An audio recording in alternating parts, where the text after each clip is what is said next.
A History of the Jews by Paul Johnson.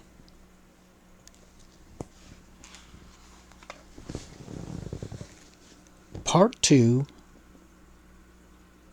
Judaism. Among the first group of the elite forced into Babylonian exile in 597 BC was a senior and learned priest called Ezekiel.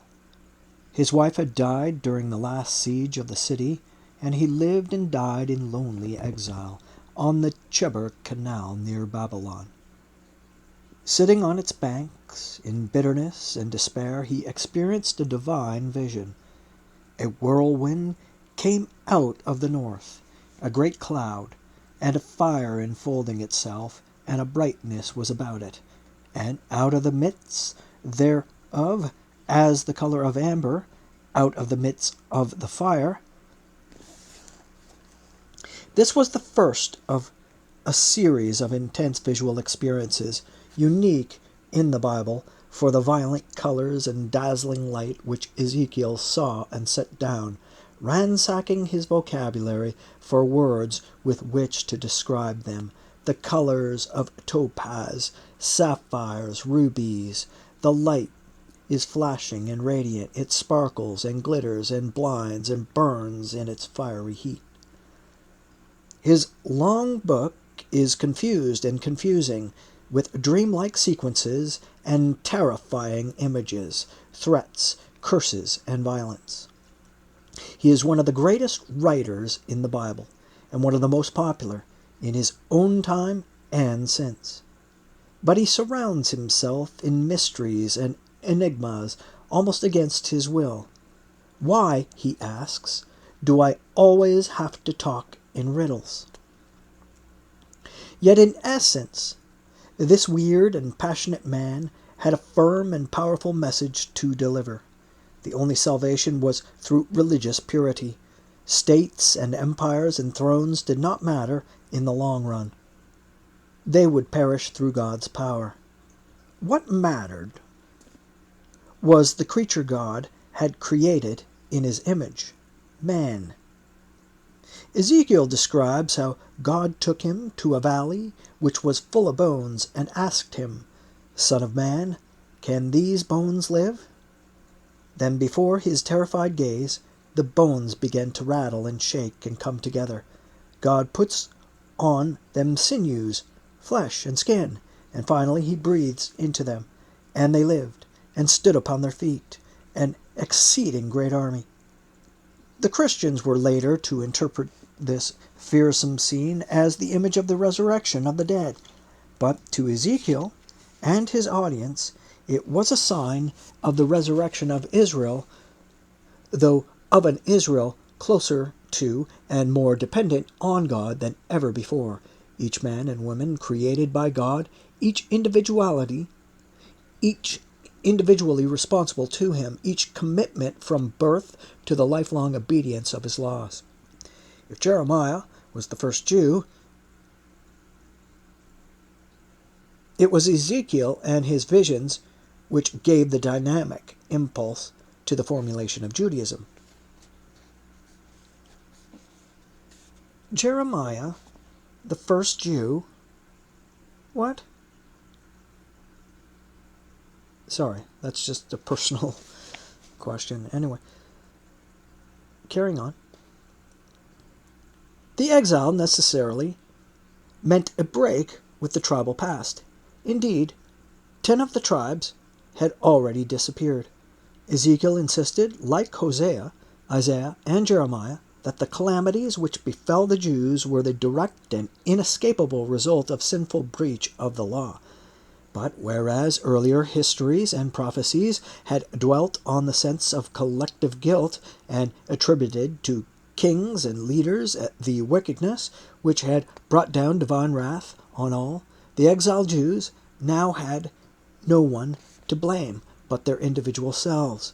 God, wrote Ezekiel, no longer punished people collectively for the sin of a leader, or the present generation for the faults of their ancestors. As I live, God insisted, thunderously. The old Israelite saying, "The fathers have eaten sour grapes, and the children's teeth are set on edge," was no longer true. It was obsolete, to be discarded. "Behold, all souls are mine," God told Ezekiel, and each was individually responsible to him. "The soul that sinneth, it shall die." The idea of the individual had always, of course, been present in Mosaic religion, since it was inherent in the belief that each man and woman was created in God's image. It had been powerfully reinforced by the sayings of Isaiah. With Ezekiel, it became paramount, and thereafter individual accountability became of the very essence of the Jewish religion. Many consequences flowed from this paramountcy. Between 734 and 581 BC, there were 6 distinct deportations of the Israelites, and more fled voluntarily to Egypt and other parts of the Near East from this time onwards. A majority of Jews would always live outside the Promised Land. Thus scattered leaderless, without a state or any of the normal supportive apparatus provided by their own government, the Jews were forced to find alternative means to preserve their special identity. So they turned to their writings, their laws, and the records of their past. From this time we hear more of the scribes. Hitherto they had simply been secretaries, like Baruch, writing down the words of the great. Now they became an important caste, setting down in writing oral traditions, copying precious scrolls brought from the ruined temple, ordering, editing, and rationalizing the Jewish archives. For a time, indeed, they were more important than the priests, who had no temple to underline their victory and indispensability. The exile was conducive to scribal effort. The Jews were reasonably treated in Babylon. Tablets found near the Ishtar Gate of the ancient city list rations doled out to captives, including Jachin, king of the land of Yahud. This is Jehoiachim. Some of the Jews became merchants. The first success stories of the diaspora were told. Mercantile wealth financed the scribal effort and the work of keeping the Jews in their faith. If the individual was responsible for obeying the law, he must know what the law is, so it must not merely be set down and copied but taught. Hence, it was during the exile that ordinary Jews were first disciplined into the regular practice of their religion. Circumcision, which distinguished them ineffaceably from the surrounding pagans, was insisted upon rigorously, and the act became a ceremony and so part of the Jewish life cycle and liturgy. The concept of the Sabbath, strongly reinforced by what they learned from Babylonian astronomy, became the focus of the Jewish week. The Shabbatai was the most popular new name invented during the exile. The Jewish year was now for the first time punctuated by the regular feasts. Passover celebrated the founding of the Jewish nation. Pentecost, the giving of the laws, that is, the founding of their religion. Tabernacles, the wanderings in the desert, where nation and religion were brought together. And as the consciousness of individual responsibility sank into their hearts, the Jews began to celebrate too the new year in memory of the creation, and the Day of Atonement in anticipation of the judgment. Again, Babylonian science and calendrical skills helped to regularize and institutionalize this annual religious framework. It was in exile that the rules of faith began to seem all important, rules of purity, of cleanliness, of diet. The laws were now studied, read aloud, memorized. It is probably from this time that we get the Deuteronomic It is probably from this time that we get the Deuteronomic injunction. These commandments which I give you this day are to be kept in your heart. You shall repeat them to your sons and speak of them indoors and out of doors, when you lie down and when you rise. Bind them as a sign on the hand and wear them as a phylactery on your forehead. Write them up on the doorposts of your homes and of your gates. In exile, the Jews deprived of a state became a nomocracy, voluntarily submitting to rule by a law which could only be enforced by consent. Nothing like this had occurred before in history. The exile was short in the sense that it lasted only half a century after the final fall of Judah. Yet its creative force was overwhelming. We come here to an important point about Jewish history. As we have already noted, there is an inherent conflict between the religion and the state of Israel.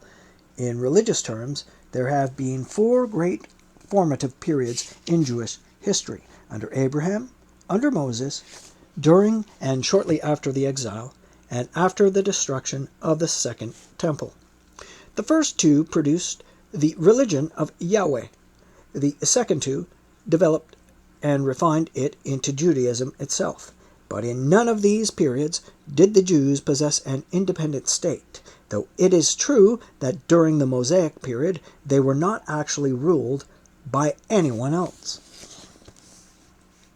Conversely, it is also notable that when the Israelites and later the Jews achieved settled and prosperous self-government, they found it extraordinarily difficult to keep their religion pure and incorrupt. The decay set in rapidly after the conquest of Joshua. It again appeared under Solomon, and was repeated in both northern and southern kingdoms, especially under rich and powerful kings, and when times were good, exactly the same pattern would return again, under the Hasmoneans, and under such potentates as Herod the Great. In self-government and prosperity, the Jews always seemed drawn to neighboring religions, whether Canaanite, Philistine, Phoenician, or Greek. Only in adversity did they cling resolutely to their principles and develop their extraordinary powers of religious imagination, their originality, their clarity, and their zeal. Perhaps, then, they were better off without a state of their own, more likely to obey the law and fear God when others had the duties and temptations of ruling them. Jeremiah was the first to perceive the possibility that powerlessness and goodness were somehow linked, and that alien rule could be preferable to self-rule. He comes close to the notion that the state itself was inherently evil. These ideas had deep roots in Israelite history, going back to the Nazarites and Rechabites. They were inherent in Yahwehism itself, since God, not man, is the ruler. There are times when the Bible seems to suggest that the whole aim of righteousness is to overturn existing man-made order. Every valley shall be exalted, and every mountain and hill laid low. In chapter 2 of the first book of Samuel, his mother, Hannah, sings a triumph hymn to subversion in the name of God, to divine revolution. He raiseth up the poor out of the dust, and lifteth up the beggar from the dunghill, to set them among princes. And the Virgin Mary was later to echo the same theme in the Magnificat. The Jews were the yeast producing decomposition of the existing order, the chemical agent of change in society. So how could they be order and society itself? From this point forward, therefore, we note the existence of an exile and a diaspora mentality among the Jews. The Babylonian Empire was soon replaced by the alliance of Persians and Medes created by Cyrus the Great, who had no wish whatever to keep the Jews in custody. But many of them, perhaps the majority, preferred to remain in Babylon, which became a great center of Jewish culture for 1,500 years.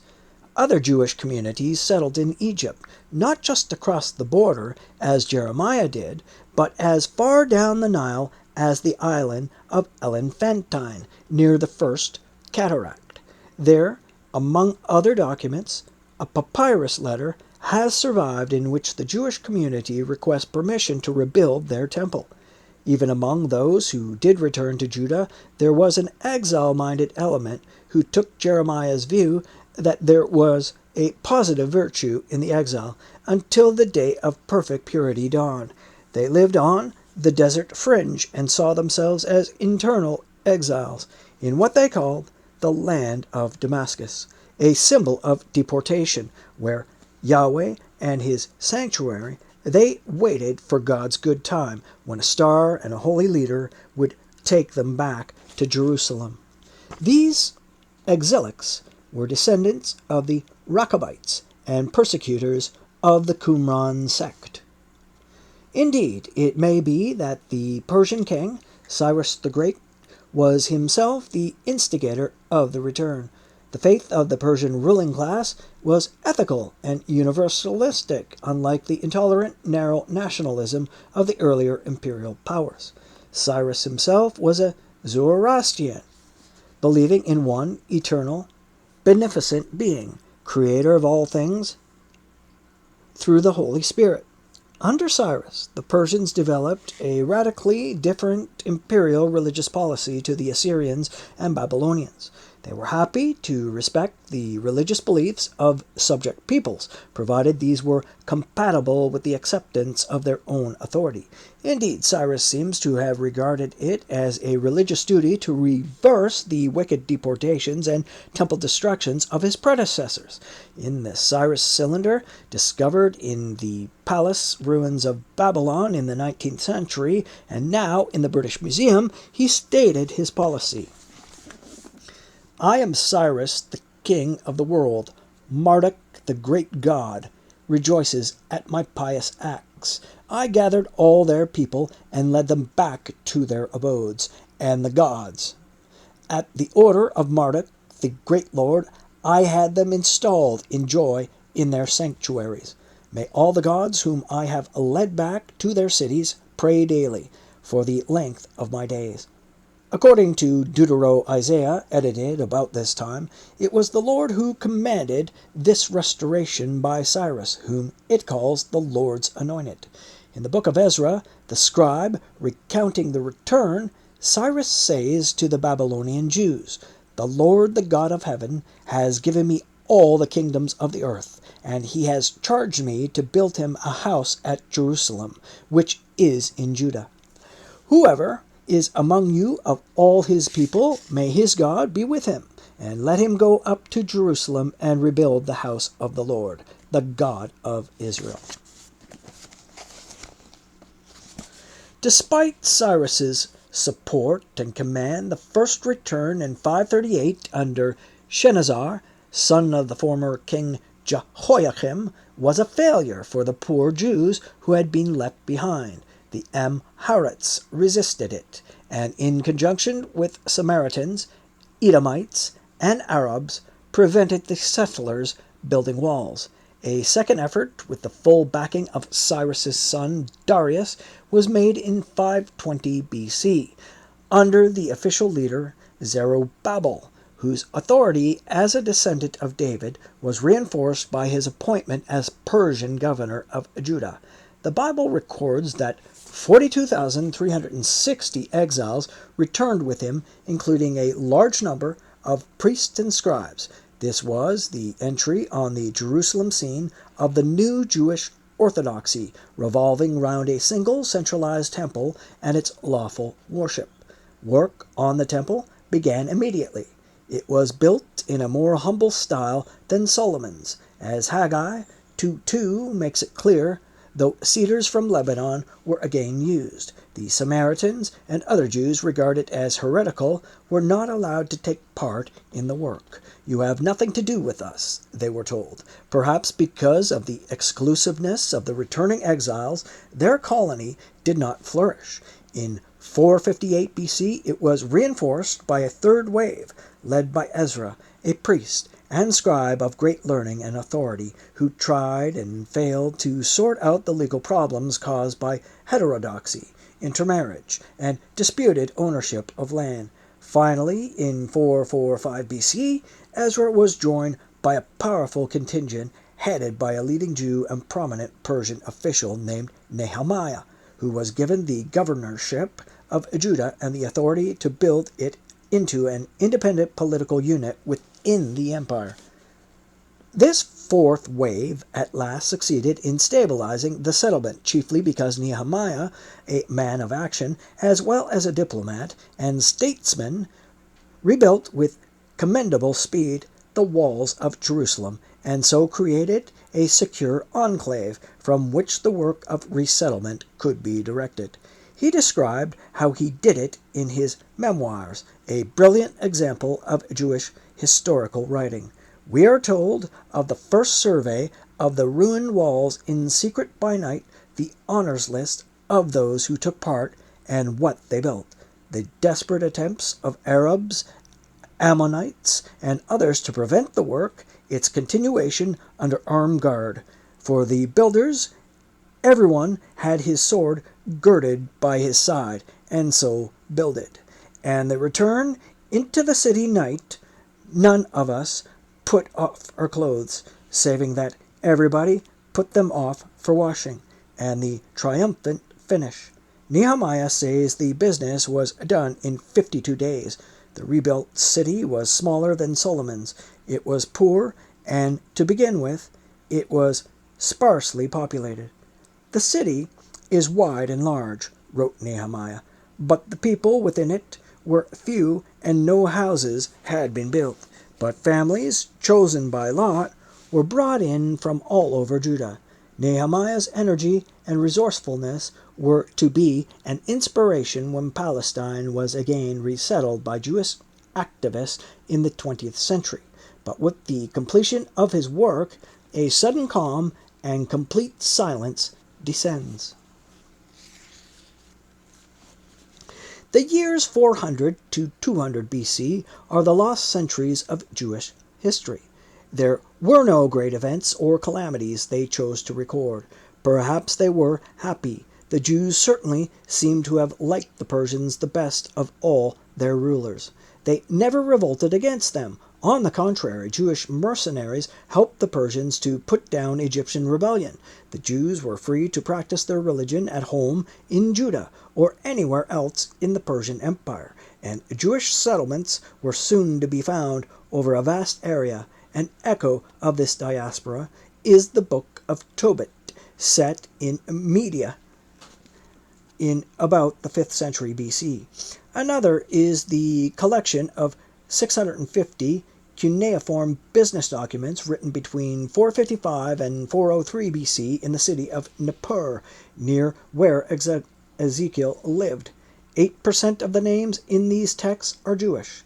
2 Jewish family archives have survived from the Elephantine colony and cast light on life and religion there.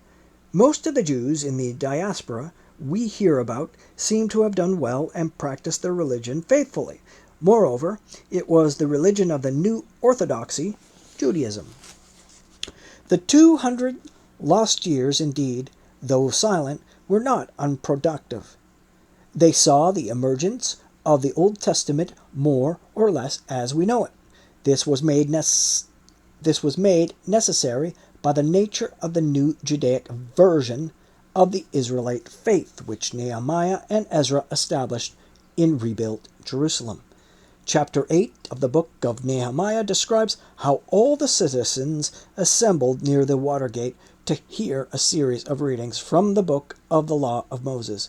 They were conducted by Ezra the scribe, standing upon a pulpit of wood which they had made for the purpose. In the light of the readings, which caused intense emotion, a new and solemn covenant was made, signed and pledged by everyone, men and women, their sons and daughters, who considered themselves orthodox, everyone having knowledge and everyone having understanding. In short, the new covenant, which may be said to have inaugurated Judaism officially and legally, was based not upon revelation or preaching, but on a written text. That meant an official, authorized, accurate, and verified version.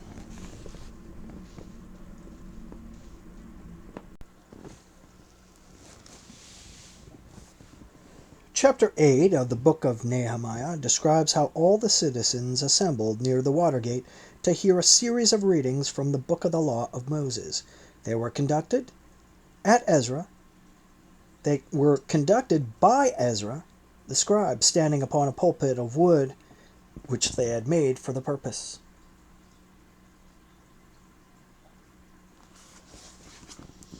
We already read that. Moving up further. And actually, where we actually left off was, that meant an official, authorized, accurate, and verified version. And that, in turn, meant sorting through, selecting, and editing the vast literature of history, politics, and religion the Jews had already accumulated. They had been literate at a very early stage in their history. The book of Judges tells us that when Gideon was in Succoth, he grabbed hold of a young lad and questioned him about the place. And the lad wrote down for him the names of all the local landowners and elders, 70 men. It is likely that most of the farmers could read a title. In the towns, the level of literacy was high, and a large number of people were authors of a kind, setting down tales they had heard or their own adventures and experiences, both spiritual and secular. Hundreds of prophets had their sayings put down. The number of histories and chronicles was immense. The people of Israel were not great craftsmen, or painters, or architects, but writing was their national habit, almost their obsession. They probably produced in sheer quantity the greatest literature of antiquity, of which the Old Testament is only a small fragment. However, the Jews saw literature as a deductive activity with a collective purpose. It was not an act of personal self-indulgence. Most of the books of the Bible are ascribed individual authorship, but the Jews themselves awarded communal sanction and authority to the books, which meant their approval. The core of their literature was always public, subject to social control. Josephus, in his Apologia for the Jewish Faith, Contra Appionum, describes this approach. Here is the quote. "With us, it is not open to everybody to write the records. The prophets alone had the privilege of obtaining the knowledge of the most remote and ancient history through the inspiration which they owed to God, and committing to writing a clear account of the events of their own time, just as they occurred. We do not possess myriads of inconsistent books conflicting with one another. Our books, those which are justly accredited, are 22 in number, and contain the record of all time." Personal footnote. Something just jumped into my head there. It's not really pertinent to what is being described here per se, but that 22 books and 22 letters in the Hebrew language. I don't know what. Yeah, I went bing, bang, boom, wow. Anyway, moving on. By justly accredited, Josephus meant canonical. The word canon is very ancient, the Sumerian fareed, whence it acquired its sense of straight or upright. To the Greeks it meant a rule, boundary, or standard. The Jews were the first to apply it to religious texts. For them it meant divine pronouncements of unquestioned authority or divinity, inspired prophetic writings. Hence, each book, to be accepted in the canon, had to possess a recognized true prophet as its accredited author. The canon began to emerge when the first 5, or Mosaic books, the Pentateuch, which later became known to the Jews as the Torah, reached written form. In its most primitive version, the Pentateuch probably dates from the time of Samuel, but in the form we possess it, the text is a compilation of 5 and possibly more elements. A southern source referring to God as Yahweh and going back to the original Mosaic writings. A northern source calling God Elohim, also of great antiquity. Deuteronomy, or parts of it, the lost book found in the temple at the time of Joshua's reforms, and 2 separate additional codes known to scholars as the Priestly Code and the Holiness Code, and both dating from times when religious worship had become more formalized and the priestly case strictly disciplined. The Pentateuch is not, therefore, a homogeneous work. But neither is it, as some scholars in the German critical tradition have argued, a deliberate falsification of post-exilic priests seeking to foist their self-interested religious beliefs on the people by attributing them to Moses and his age. We must not allow the academic prejudices bred by Hegelian ideology, anti-clericalism, anti-Semitism, and 19th century intellectual fashions to distort our view of these texts. All the internal evidence shows that those who set down and conflated these writings, and the scribes who copied them when the canon was assembled after the return from exile, believed absolutely in the divine inspiration of the ancient texts and transcribed them with veneration and the highest possible standards of accuracy, including many passages which they manifestly did not understand. Indeed, the Pentateuch text twice gives solemn admonitions from God himself against tampering. Ye shall not add unto the word which I command you, neither shall you diminish aught from it.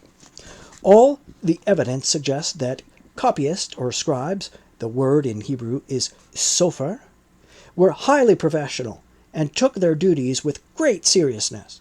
The word is first used in the ancient song of Deborah, and we soon hear of hereditary scribal corporations, what the first book of Chronicles calls families of scribes. Their most honorable duty was to preserve the canon in all its holy integrity. They began with the Mosaic texts, which for convenience were transcribed onto 5 separate scrolls, hence its name, though Pentateuch itself is Greek, as are the individual names of the books. To these were added the second division of the Bible, prophets in Hebrew, Nevi'im. These in turn consist of former prophets and later prophets. The former consists of the mainly narrative and historical works, Joshua, Judges, Samuel, and Kings, and the latter the writings of the prophetic orators, themselves divided into 2 sections, the 3 major prophets, Isaiah, Jeremiah, and Ezekiel, the term signifying length, not importance, and the 12 minor ones, Hosea, Joel, Amos, Obadiah, Jonah, Micah, Nahum, Habakkuk, Zephaniah, Haggai, Zechariah, and Malachi. Then there are the works of the third division, the Ketuvim, or writings, often known as the Hagiographa. These consist of the Psalms, the Proverbs, the Book of Job, the Song of Songs, Ruth, Lamentations, Ecclesiastes, Esther, Daniel, Ezra, Nehemiah, and the 2 books of Chronicles. The tripartite division does not reflect a deliberate classification so much as a historical development. As public readings became an integral part of Jewish services, so more texts were added, and the scribes duly copied them. The Pentateuch, or Torah, was canonized as early as 622 BC. Other books were added gradually, the process being complete about 300 BC. Other than the Torah, we do not know the criteria by which the canon was compiled, but popular taste, as well as priestly and scholarly judgment, appears to have played a part. The 5 scrolls, known as the Megillot, or Canticles, were read in public at the great feasts, the Song of Solomon at Passover, Ruth at Pentecost, Ecclesiastes at Tabernacles, Esther at Purim, and Lamentations at the Feast of the Destruction of Jerusalem. They became popular in consequence, and that is why they were included in the canon. Apart from its association with a great king, the Song of Solomon is evidently an anthology of love poems, and there is no intrinsic reason for its inclusion. Rabbinical tradition says that the Council of Jamnia, or Jabna, in the early Christian era, when the canon was finally determined, the Rabbi Akiva said, "For in all the world there is nothing to equal the day on which the Song of Songs was given to Israel. For all the writings are holy, but the Song of Songs is the holy of holies." But he then added, as a warning, "He who, for the sake of entertainment, sings the song as though it were a profane song will have no place in the next world." Inclusion in the canon was the only certain way of ensuring what a work of literature survived. For in antiquity, unless a manuscript was constantly copied, it tended to vanish without trace within a generation or so. The families of the scribes then ensured the survival of the Bible text for 1,000 years or more, and in due course they were succeeded by families of Masoretes, or scribal scholars, who produced the official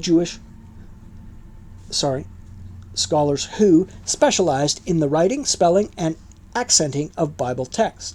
It was they who produced the official Jewish canonical version, known as the Masoretic text.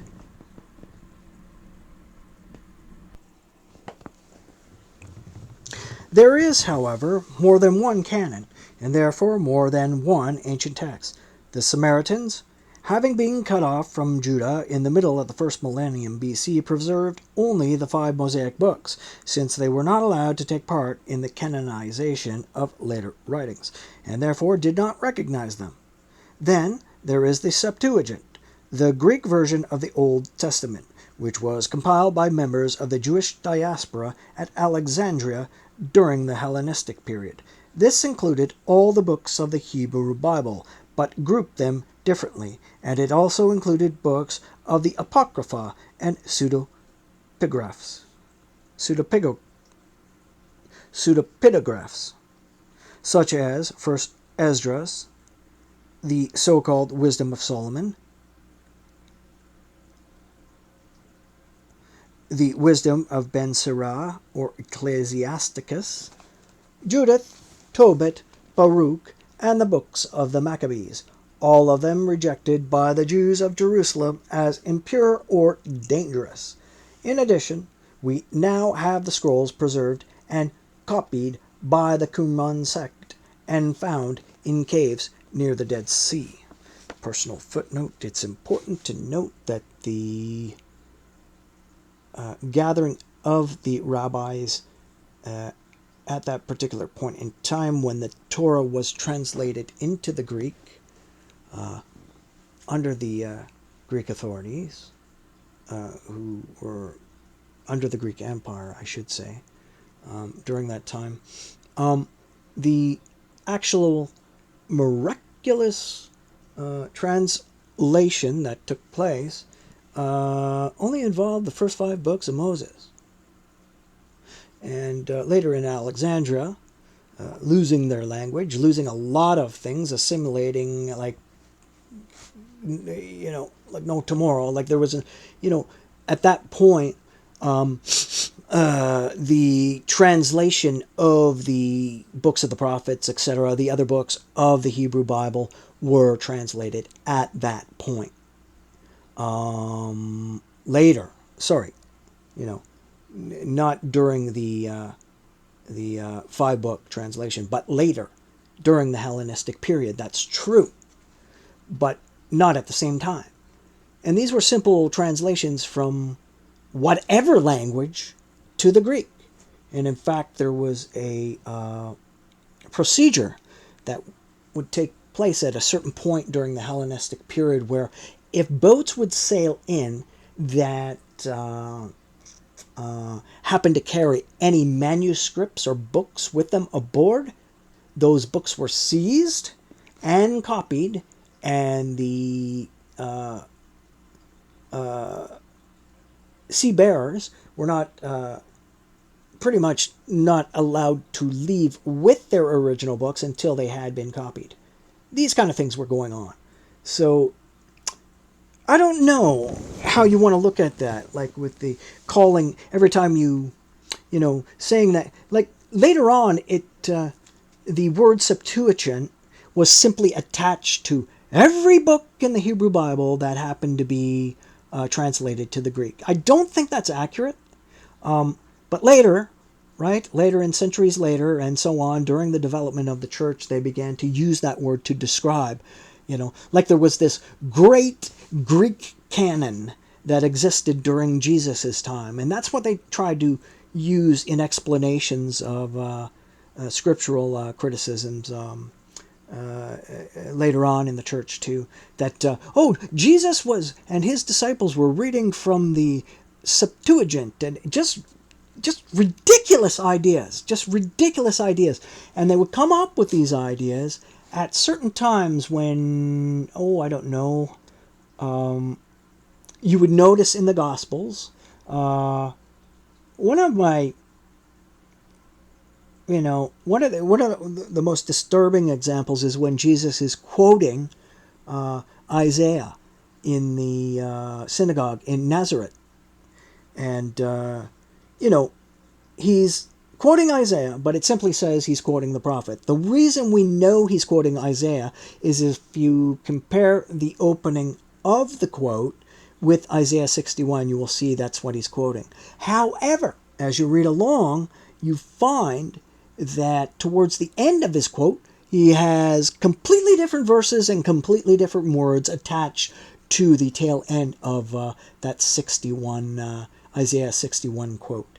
And when this came up, it was pointed out to me like years ago.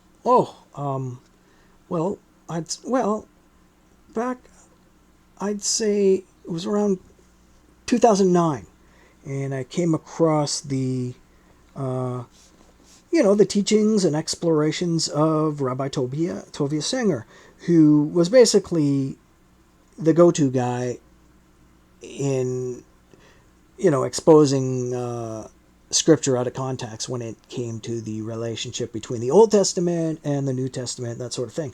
He pointed that out, and shortly after that, someone had quoted that, and I said, "Well, yeah, look, now compare it." I said, "Now compare that quote of Jesus in the synagogue with Isaiah 61. Now read them both and see what you come up with." And there was a silence for a great deal of time until I finally had to ask, because it didn't seem like they wanted to continue the conversation. And they said, "Oh, well, you see, it's different. It's because he was quoting from the Septuagint." What the person was trying to suggest, and this is where it got really clever and acrobatic.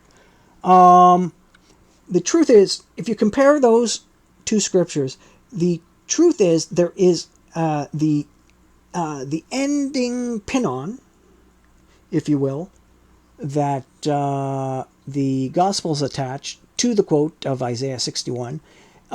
If you compare that with what you find in, say, Isaiah 42, I believe. I can't quote you the verse. I'm not looking at the book right now, but I can get that information to you if anyone's curious about that. But they said, "Well, look, it's actually from Isaiah 42. And I said to them, "Well, okay, so what you're saying is this isn't a misquote, it's a different writing of the book of Isaiah?" Well, here's where it becomes problematic, right? Because we know that our earliest extant version of the book of Isaiah, like the Isaiah scroll, the great Isaiah scroll, and that was found in the Dead Sea Scrolls is, if you compare it with today's Isaiah, that's still written in the Hebrew language with the Hebrew pen, is identical. They don't change anything. Now, if you were to suggest that the Greek Septuagint and the translation of Isaiah got mixed up somehow, somewhere, where they were dicing and flipping and flopping scriptures between the books, or between the scriptures of Isaiah, well, right there you lose me. I'm like, fine, that's great. Go make a salad. Get the hell out of here, though. I don't want to hear it. I don't want to know about that. You're distorting things, whatever. But that wasn't this person's argument. What they were suggesting, well, actually, it kind of was. They were suggesting, okay, when I first approached this, I thought of this and I thought, well, what if Jesus is actually quoting from two different books of Isaiah?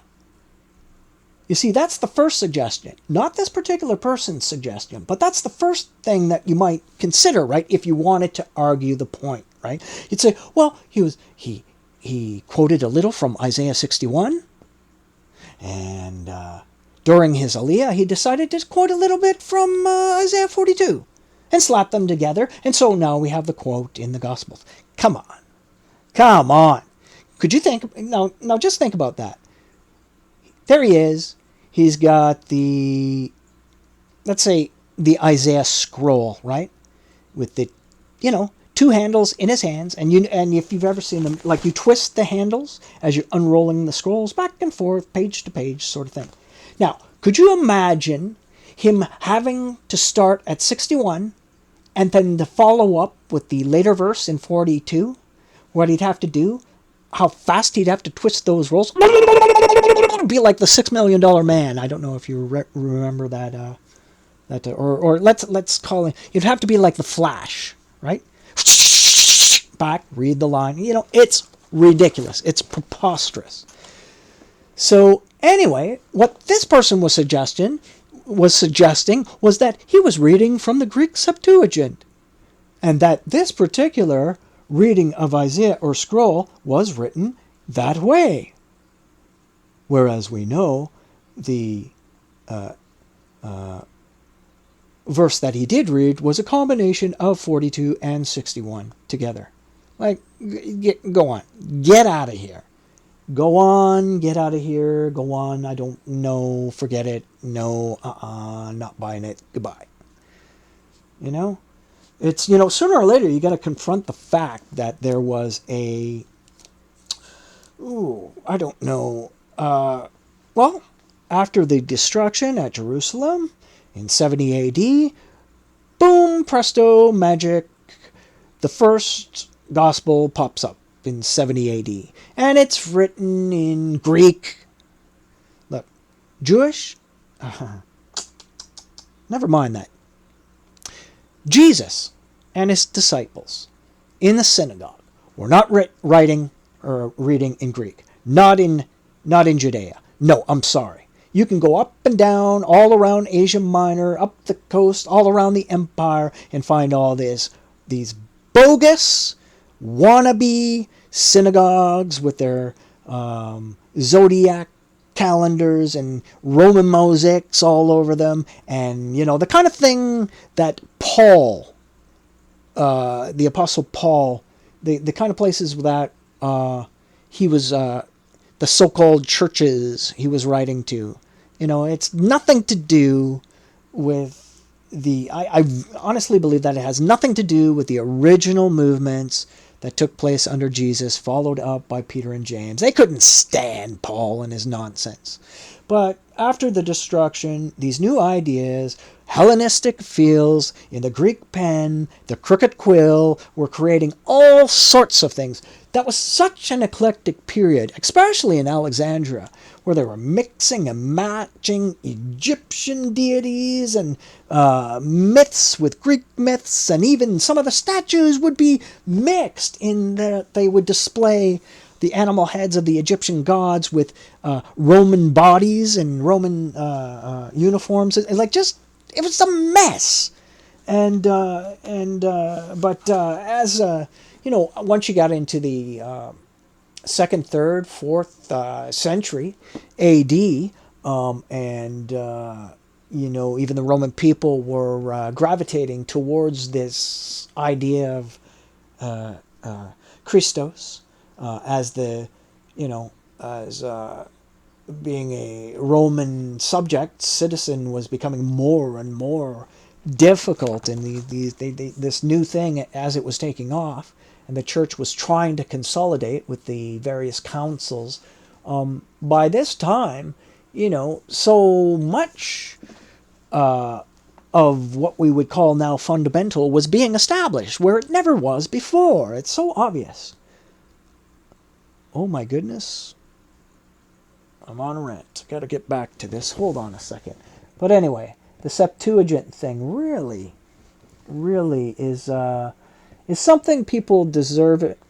I mean, they owe it to themselves to do the research and the homework and to figure out what is the basis of this term and its history. Otherwise, what people end up doing is just assuming that every Greek text of the Hebrew scriptures, which would be the Old Testament, are simply, that's Septuagint. It becomes like just a word to describe such translations, and that's a false assessment.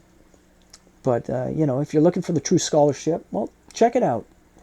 Take a different peek, and don't jump to conclusions. It's obvious that Johnson here has whatever.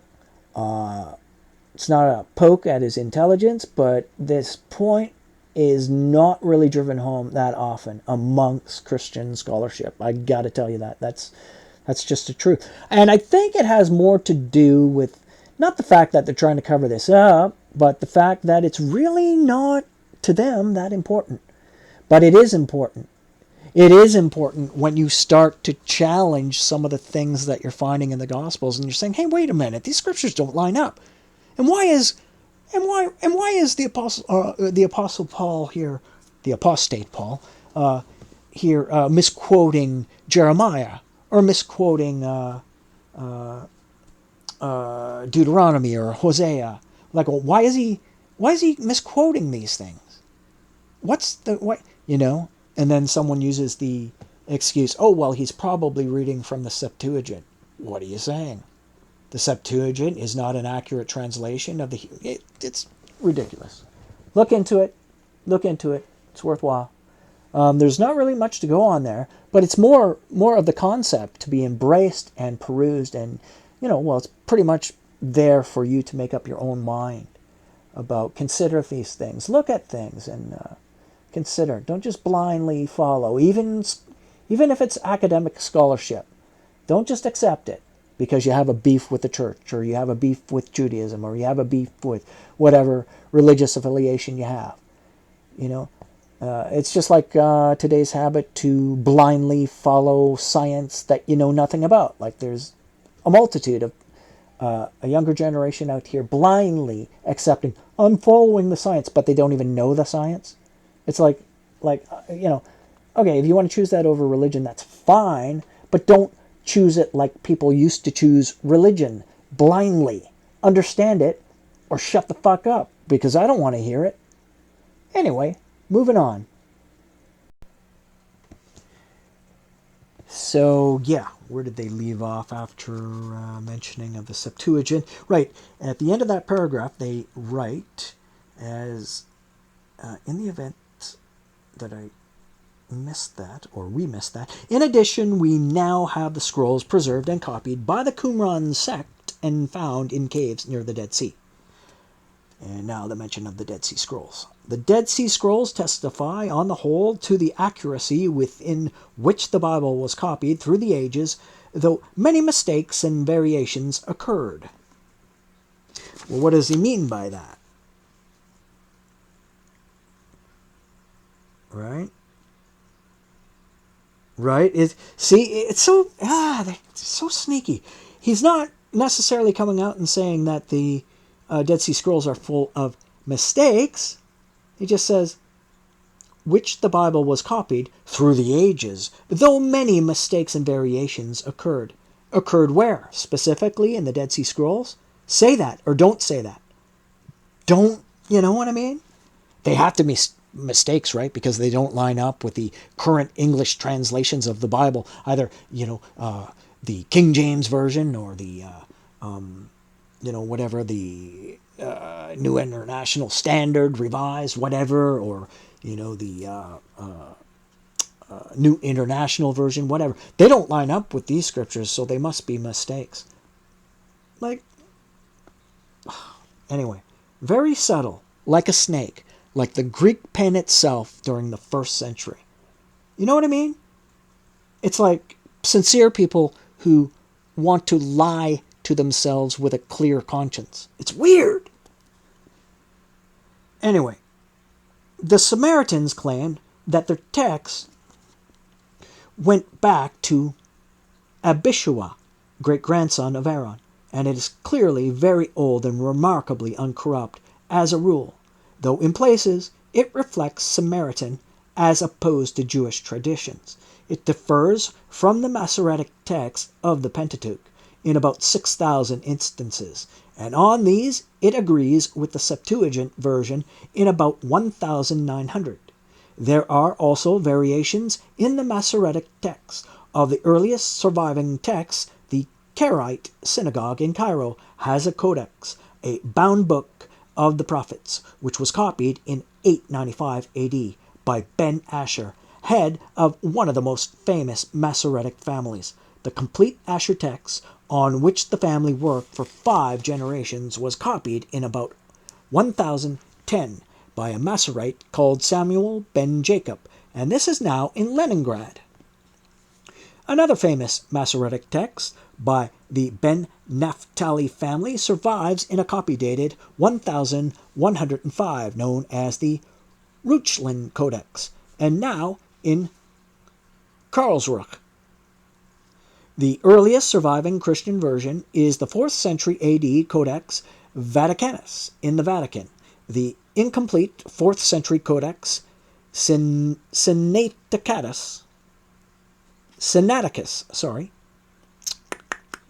The incomplete 4th century Codex Sinaiticus and the 5th century Codex Alexandrinus. The last two both in the British Museum. There is also a Syriac version in a manuscript dated 464 AD.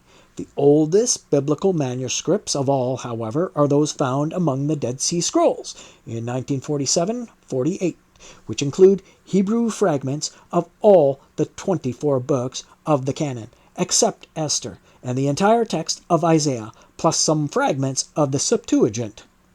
Baloney. It is quite possible that more early texts will be discovered, both in Judean desert and in Egypt. And clearly the search for perfect texts will continue until the end of time. Just want to point out that what was suggested at the top of that paragraph with mistakes made over the years and over time, here and there. Okay, you call them mistakes or even call them variations, right, of the books of the codified, canonized Bible after the 1st century, whatever, wherever you want to place it. But it's still important to note that the truth still remains that the Isaiah scroll still remains identical. And you know what's really strange about that too, and I want to point this out, is that there are Christian scholars who know that and will tell you that. They say, oh, well, you can't tell me the Bible isn't true. We know that the Isaiah scroll, for example, is identical, and we have checked it, and it's identical. But then you ask them about their own English versions of the text, right? Like, say, I don't know. Let's say Isaiah, where the mention of Lucifer, how thou have fallen from heaven, for example. Lucifer, son of the morning,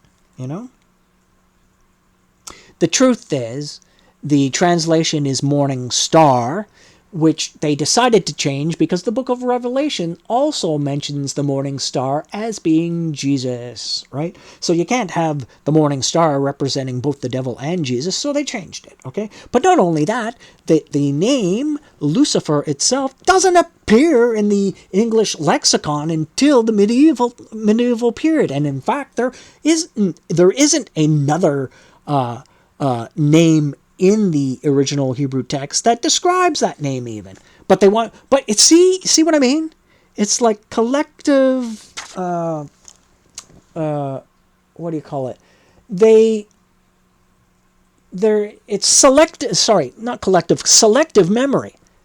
They'll use something to make their point. Oh, well, the Bible's identical to the Bible we have. But then when you ask them about the differences and the actual additions that were made during the 1611 translation that weren't in the original, then it's a whole different thing, right? It's just ridiculous. They flip and flop like a fish on the riverbank outside of the water. They don't know what the hell they're talking about. And they do, well, I'll put it this way. They know what they're talking about, but they don't know how they're talking about it. If that makes sense, like, right?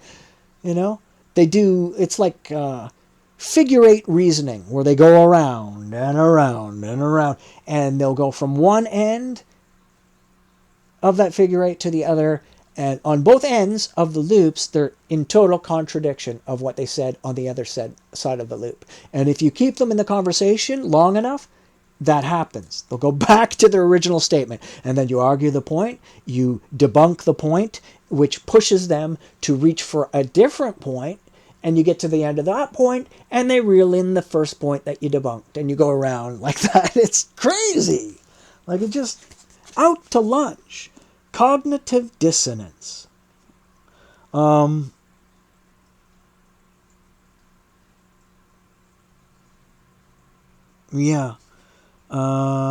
Fragments of the Septuagint, they suggest, were found in the Dead Sea Scrolls. Yeah, they're so they're fragments, all right. They're fragments. I think someone brought them up there because they had no toilet paper or something. I don't really know, but it's not like they're scrolls or anything.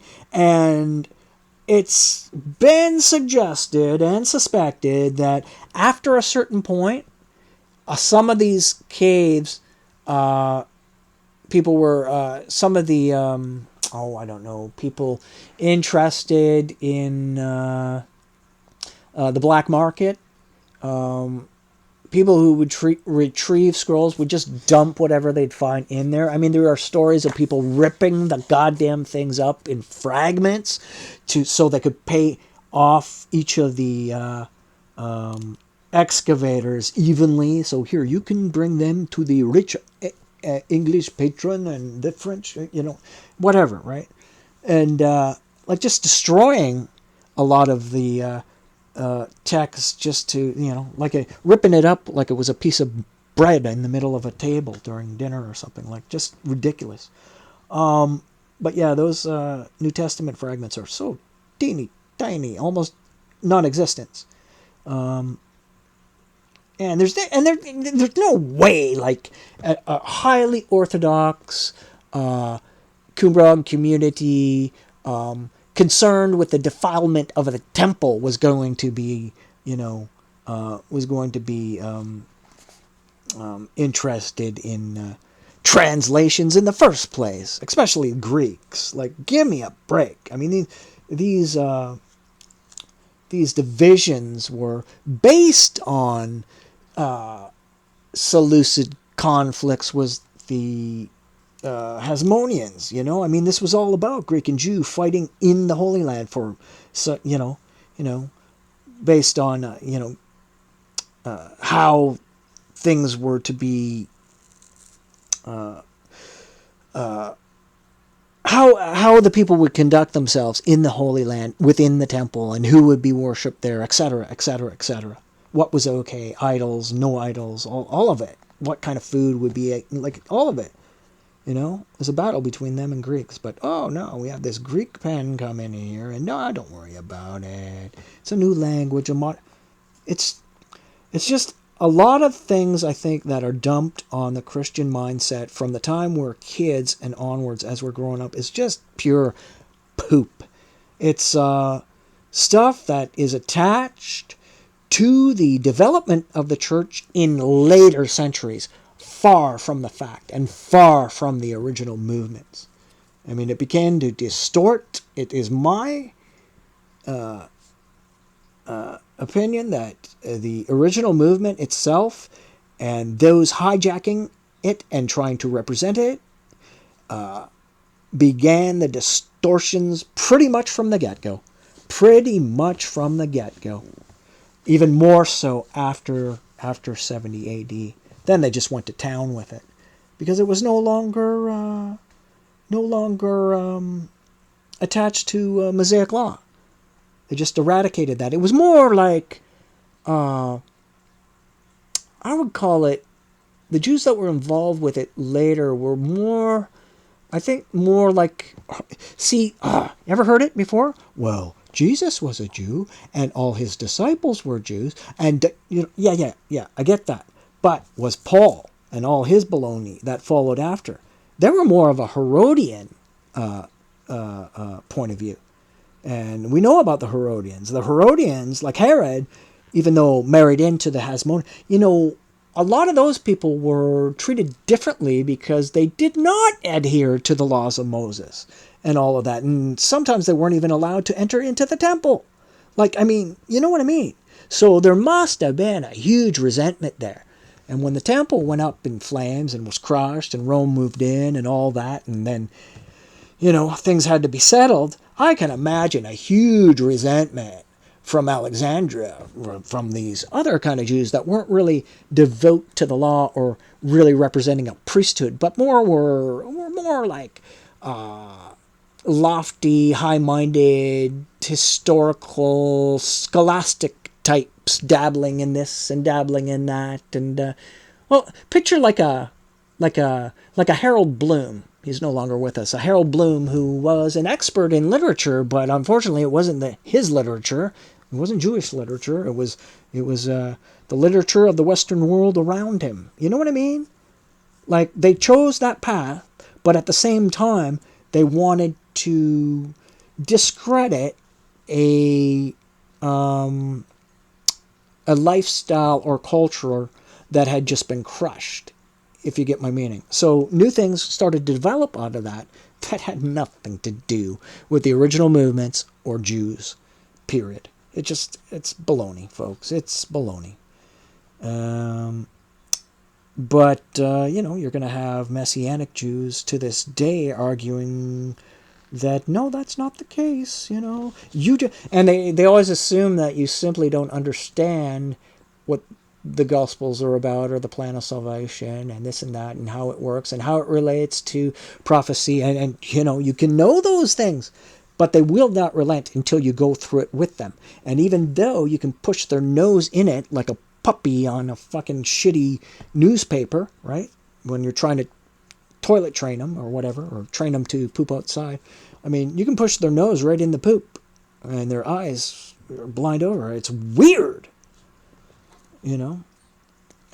Especially the sola scriptura people who are just like, oh, well, we're not like the Catholic Church because we believe in Scripture alone. And, yeah, okay, let's take a walk down that. It's, the fight goes on with those people and that, but that's not really my task here. Let's see.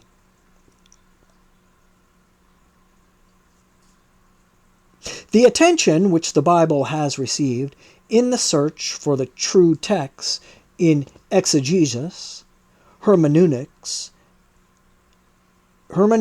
and commentary exceeds by far that devoted to any other book of literature. Okay, what we're just talking about, right? Nor is this interest disproportionate, because it has been the most influential of all books. The Jews had two unique characteristics as ancient writers. They were the first to create consequential, substantial, and interpretive history. It has been argued that they learned the art of history from the Hittites, another historical-minded people, but it is obvious that they were fascinated by their past from very early times. They knew they were a special people who had not simply evolved from the unrecorded past, but had been brought into existence for certain definite purposes by a specific series of divine acts. They saw it as their collective business to determine, record, comment, and reflect upon these acts. No other people has ever shown, particularly at that remote time, so strong a compulsion to explore their origins. The Bible gives constant examples of the probing historical spirit. Why, for instance, was there a heap of stones before the city gate at Ai? What was the meaning of the 12 stones at Gilgal? This passion for ideology, the quest for explanations, broadened into a more general habit of seeing the present and future in terms of the past. The Jews wanted to know about themselves and their destiny. They wanted to know about God and his intentions and wishes, since God, in their theology, was the sole cause of all events, as Amos put it. Does evil befall a city unless Yahweh wills it? And thus the author of history, and since they were the chosen actors in his vast dramas, the record and study of historical events was the key to the understanding of both God and man. Hence, the Jews were above all historians, and the Bible is essentially a historical work from start to finish. The Jews developed the power to write terse and dramatic historical narrative half a millennium before the Greeks. And because they constantly added their historical records, they developed a deep sense of historical perspective, which the Greeks never attained. In the portrayal of character, too, the biblical historians achieved a degree of perception and portraiture which even the best Greek and Roman historians could never manage. There is nothing in Thucydides to equal the masterly presentation of King David, composed evidently by an eyewitness at his court. The Bible abounds in sharply etched characters, often minor figures, brought into vivid focus by a single phrase.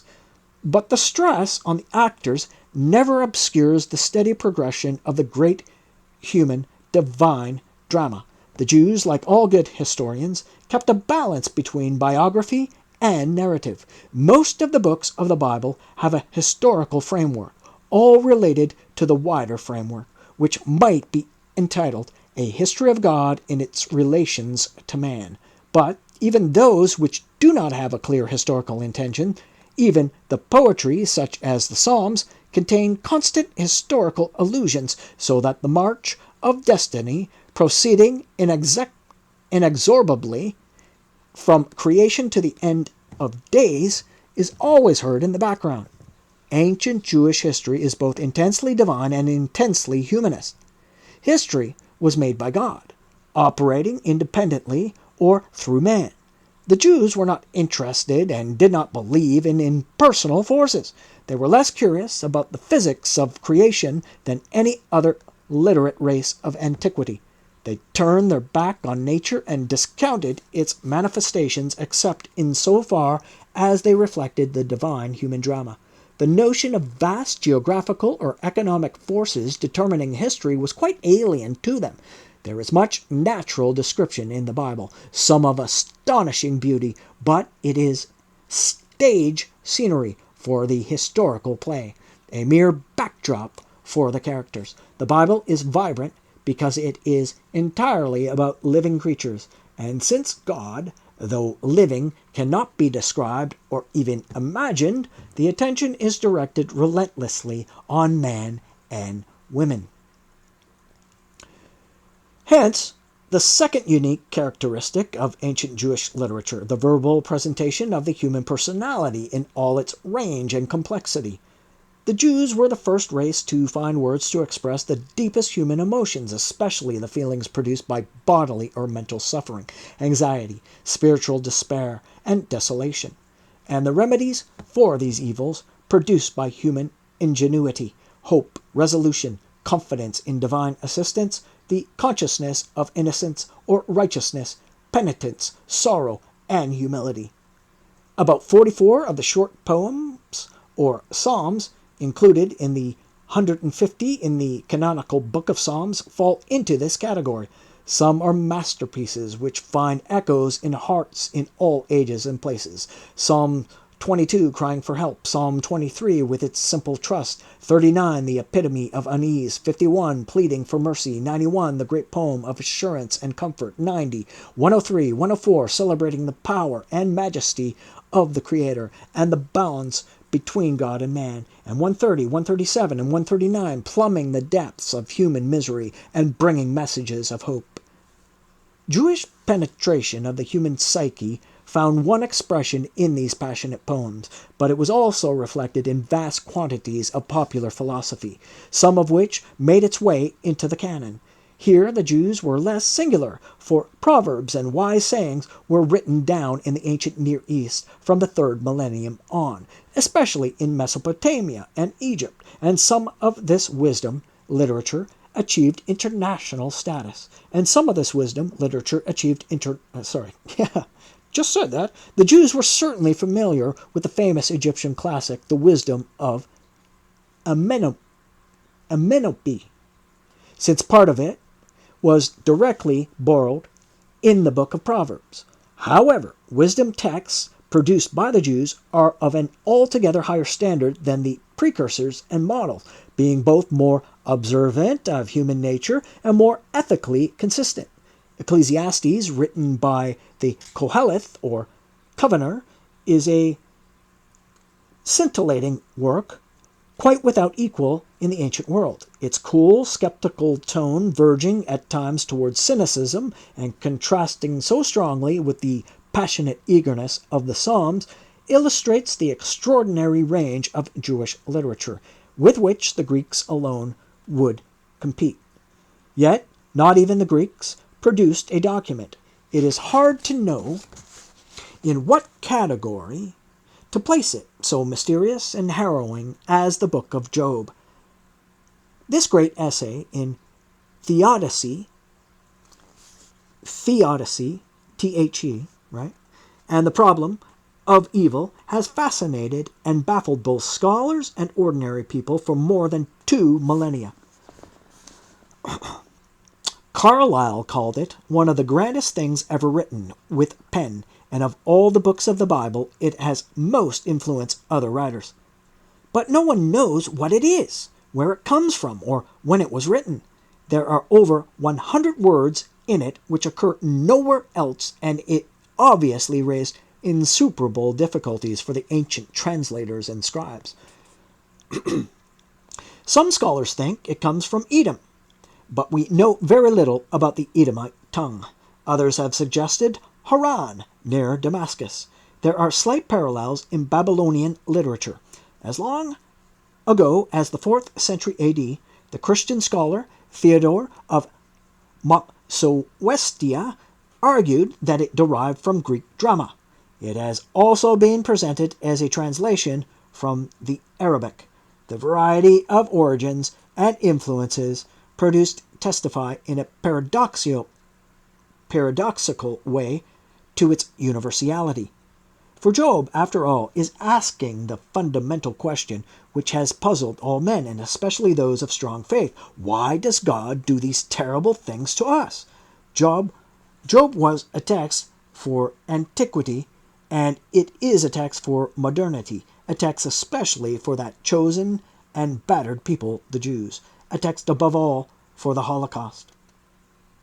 Job is a formidable work of Hebrew literature, with the only exception of Isaiah. Okay, wait, slamming on the brakes there before we miss this. As some of you might know, Job, the book of Job, was not a Jew. Okay? Job was not a Jew. Job was a Mesopotamian. Okay? It was written, we don't know when, but it was adopted into the canon by Jews. Okay? So, like ending off that section, a text especially for that chosen and battered people, the Jews. A text above all for the Holocaust. That is a kind gesture. but it is also, it simply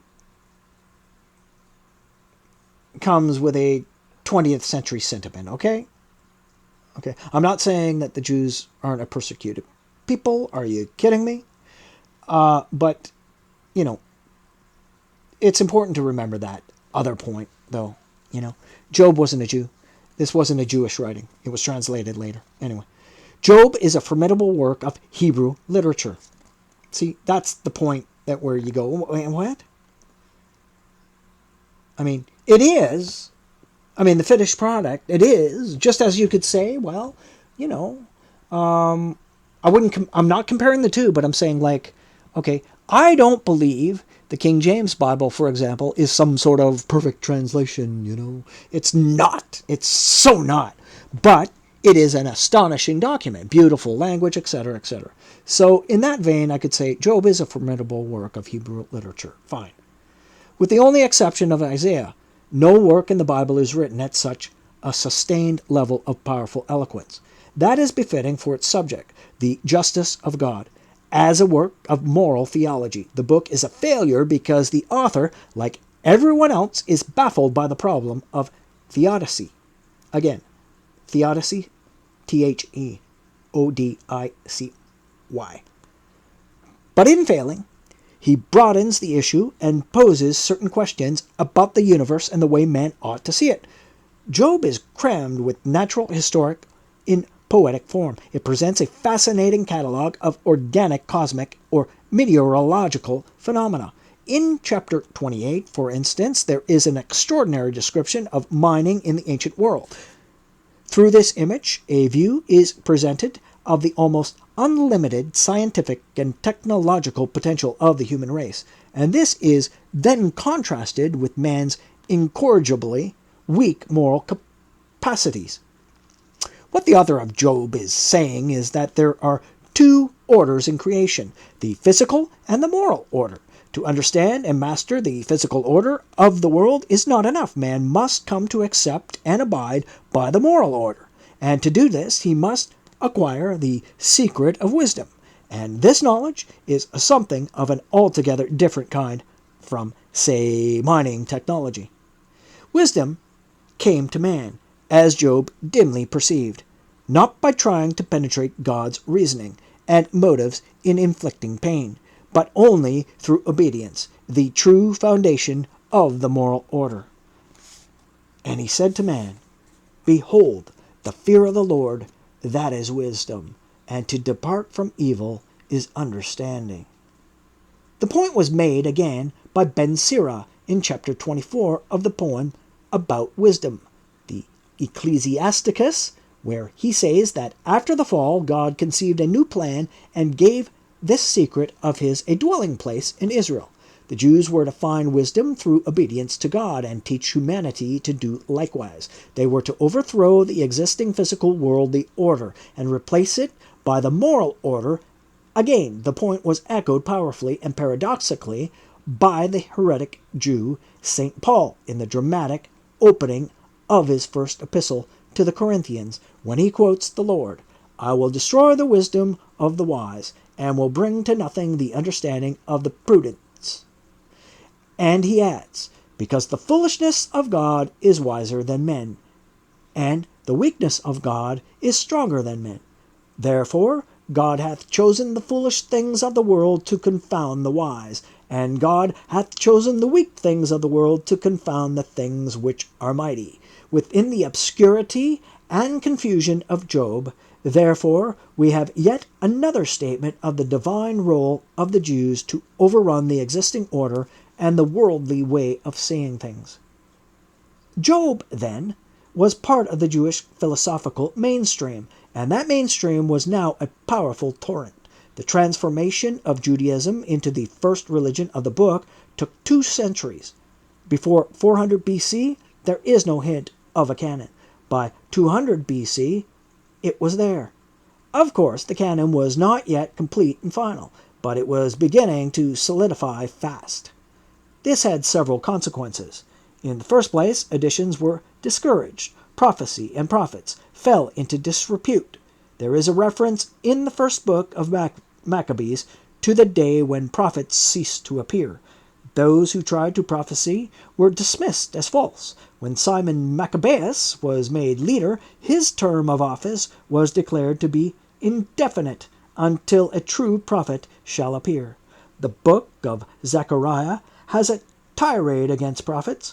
If a man continues to prophesy, his parents, his own father and mother, will say to him, "You shall lie no longer, for you have spoken falsely in the name of the Lord." Prophets were schooled in lust. The Jewish philosopher Ben Sira, writing a little after 200 BC, boasted, "I will again pour out doctrine like prophecy and bequeath it to future generations." But the Jews did not add him to the canon. Daniel, writing a little letter, 168 to 165 BC, was also excluded. Canonization also discouraged the writing of history. It did not kill the Jewish passion completely. There were some tremendous flare-ups to come. The books of the Maccabees, the works of Josephus, for example. But the great dynamic was running down, and when the canon was finally sanctified early in the Christian era, Jewish history, one of the glories of antiquity, would cease for a millennium and a half.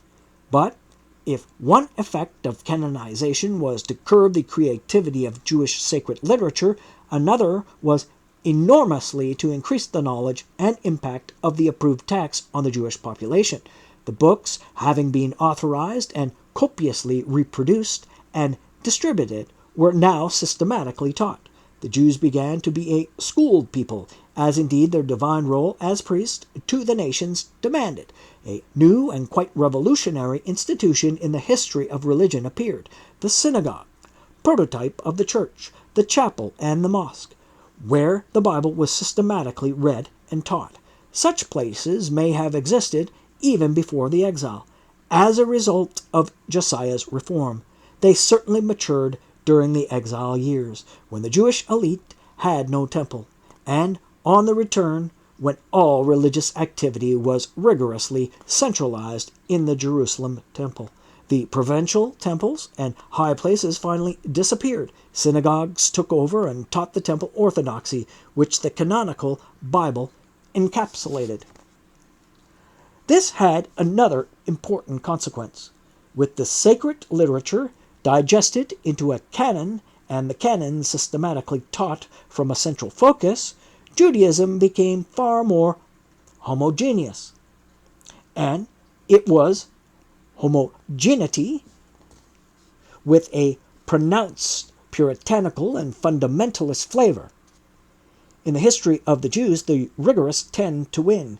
It was Moses, the stern legal purist, who imposed his religion of Yahweh on the other tribal groups. It was the rigorist who again won at the time of Josiah's reform. It was rigorous Judah, not compromising Israel, which survived the assault of the empires. And it was the rigorous community of Babylon returning from exile, which imposed its will on all Jews, excluding many, forcing many others to conform. The canon and the synagogue became instruments of this rigor, and it was to win many more victories. The process, which occurs again and again in Jewish history, can be seen in two ways: as the pearl of purified Judaism emerging from the rotten oyster of the world and worldliness, or as the extremists imposing exclusivity and fanaticism on the rest. But however it is seen, this rigorizing tendency in Judaism posed increasing problems both for the Jews themselves and for their neighbors. Under the benevolent rule of the Persians, who received nothing but praise in the Jewish text, the Jews began to recover and flourish.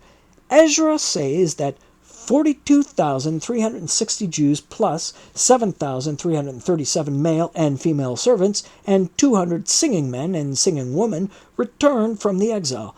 The total population of refound Judah could not have been more than 70,000.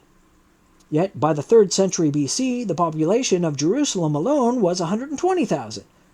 With their strong religious sense and respect for the law, the Jews were disciplined and hard-working. They spread into territories bordering on Judah, particularly Galilee, Transjordan, and the coast. The diaspora widened steadily. The Jews made converts. They were beginning to be proselytizing force. All the same, they were a small people that's a proselytizing force, right? All the same, they were a small people in an age of empires, an uncompromising religious cultural unit in a big, bruising world. The problems began to manifest themselves from 332 BC, when Alexander of Macedon cracked the Persian Empire like a rotten egg. This was the first true European invasion of Asia. In the third and most of the second millennia BC, the continental cleavage did not exist. The sea was a binding force for what was, to a great extent, a common international culture. But then followed the barbarian anarchy of the 12th, 11th centuries BC, and the long dark age, when the world re-emerged into Iron Age civilization. The East-West division began to appear, and from the western side of it emerged one of the most powerful cultural forces the world has ever seen, the civilization of the polis, the Greek city-state.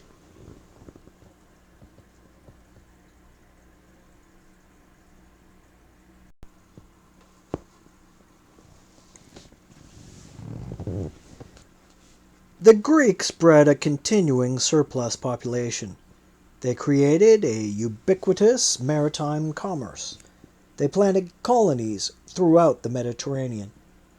In Alexander's day, they pushed into Asia and Africa, and his successors carved out of his empire sprawling kingdoms: Ptolemy in Egypt, Seleucus in Syria and Mesopotamia, and later Attalus in Anatolia. From 332 to 200 BC, the Jews were ruled by the Ptolemies, thereafter by the Seleucids, or Seleucids. Tomato, tomato. Among the Jews, their new rulers inspired awe and terror. The Greeks had the fearsome and then absolute weapon of the phalanx. They built increasingly powerful machines of war, towering siege engines, huge warships, colossal forts. Daniel gives the Jewish image of Greek militarism, a fourth beast, dreadful and terrifying, and strong exceedingly, and it had great iron teeth. It devoured and brake in pieces, and stamped the residue with the feet of it. The Jews knew all about Greek militarism, for they served the Greeks as mercenaries, as they had served the Persians. Greek military training began in the gymnasium, the primary educational instrument of the polis. But that was not its only function. Its main purpose was to promote Greek culture, as were the other institutions with which each polis was equipped: the stadium, the theater, the odeum, the lyceum, the agora. The Greeks were superb architects. They were sculptors, poets, musicians, playwrights, philosophers, and debaters. They staged marvelous performances. They were excellent traders, too. In their wake, the economy boomed. Living standards rose. Ecclesiastes laments the craze for wealth under Greek rule. What good, he says, ever came from piling up immense fortunes? Most men, however, felt a lot of good would accrue if the fortune were theirs. Greek economics and Greek culture both appealed strongly to the less sophisticated societies of the Near East, rather as 19th century Asia and Africa found Western progress irresistible. So the Greek colonists poured into Western Asia, built their cities everywhere, and were joined by locals who wished to share their wealth and way of life. Syria and Palestine were areas of intense Greek settlement and rapid Hellenization of their existing inhabitants. The coast was soon completely Hellenized. The Greek rulers gave polis-style cities such as Tyre, Sidon, Gaza, Stratton's Tower, Byblos, and Tripoli generous freedoms and privileges, and these, in turn, set up satellite cities in the interior. There was one at Shechem, if you like. Another at Marissa in the south, others at Philadelphia, Amman, and Gamal across the Jordan. Soon, a ring of such cities, swarming with Greeks and semi-Greeks, surrounded Jewish Samaria and Judah. Here we go. Which were seen as mountainous, rural, and backward. The Greek orbit had a number of such queer temple states, antique survivors. You can say that again. Queer temple states, indeed. Anachronisms soon to be swept away by the irresistible modern tide of Hellenic ideas and institutions. How were the Jews to react to the cultural invasion, which was opportunity, temptation, and threat all in one? The answer is that they reached in different ways. The answer is that they reacted in different ways, though the reorganizing... No. I've never seen that word before, actually. Though the rigorizing tendency triumphed before, during, and after the exile, and sustained itself through the teaching of the canon, there was a counter-availing force in the growing stress on the individual conscience we have already noted. Spiritual individualism bred disagreement, and it strengthened the sectarianism which had always been latent and sometimes active in Judaism. At one extreme, the coming of the Greeks pushed more fundamentalists into the desert to join the absolutist groups who kept up the Rechabite and Nazarite traditions, and who regarded Jerusalem as already irredeemably corrupt. The earliest texts found in the Qumran community date from about 250 BC, when the noose of Greek cities around Judah first began to tighten. The idea was to retreat onto the wilderness, recapture the pristine Mosaic enthusiasm, then launch back into the cities. Some, like the Essenes, thought this could be done peacefully by the word, and they preached in villages on the edge of the desert. John the Baptist was later in this tradition.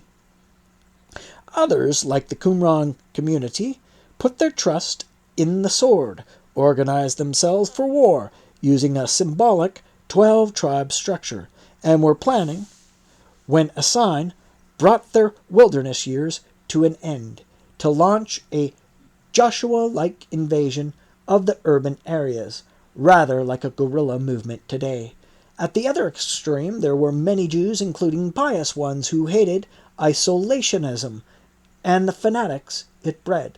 They even contributed to the canon in the shape of the book of Jonah, which, despite its absurdities and confusions, is really a plea to extend toleration and friendship to foreigners. God ends the book by putting Jonah on a rhetorical question. Is it not right to be forgiving to Nineveh and its teeming people that cannot discern between their right hand and their left, and whose only sin is ignorance? This was an adumbration of Christ's. Forgive them, Father, for they know not what they'll do. And it was an invitation to take the Torah to the stranger, to proselytize. That certainly was the view of many, perhaps the majority, of observant Jews in the diaspora. These diaspora Jews learned Greek as a matter of routine to pursue their business. In due course, they translated the scriptures into Greek, the Septuagint, and this was the primary means by which converts or Judaizers were made. In Alexandria, for instance, the Greek gymnasium, originally set up to prevent the Greek colonists from becoming degenerative and embracing local languages and customs, was open to resident non-Greeks, though not to Egyptians. And the Jews eagerly took advantage of this later. The Jewish philosopher Philo took it for granted that sons of wealthy Jewish merchants would attend one. They Hellenized their names, or used two sets: Hellenic names for journeys and business, Hebrew at religious services and at home. The same tendency was at work in Palestine, Judaism. The same tendency was at work in Palestine, Judaism. The Hellenization of Hebrew, Aramaic, Jewish names is reflected in inscriptions and graffiti. Many of the better educated Jews found Greek culture profoundly attractive. The Kohelet, the writer of Ecclesiastes, shows himself torn between new foreign ideas and his inherited piety, between the critical spirit and conservatism. The impact of Hellenization on educated Jews was in many ways similar to the impact of the Enlightenment on the 18th century ghetto. It woke the temple state from its enchanted sleep. It was a destabilizing force spiritually, and above all, it was a secularizing, materialistic force. In Palestine, as in other Greek conquests, it was the upper classes, the rich, the senior priests, who most tempted to ape their new rulers. It is a common experience of colonies everywhere. Acquiring Greek culture was a passport to first-class citizenship, as later would be baptism. There were some notable Jewish success stories. Just as Joseph had served Pharaoh as his minister, so now clever, enterprising Jews rose high in the imperial bureaucracy. A 2nd century BC text, incorporated in Josephus's Antiquities of the Jews, tells how Joseph, son of the upper class, Tobias family, his mother was the high priest's sister, went to the tax farming auction held by the Ptolemies in Alexandria.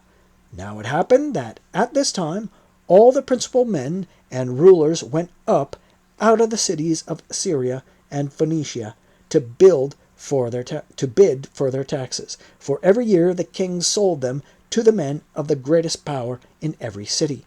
Joseph won by accusing his rivals of forming a cartel to lower the price. He held the contract for 22 years and brought the Jews from poverty and misery to a better way of life.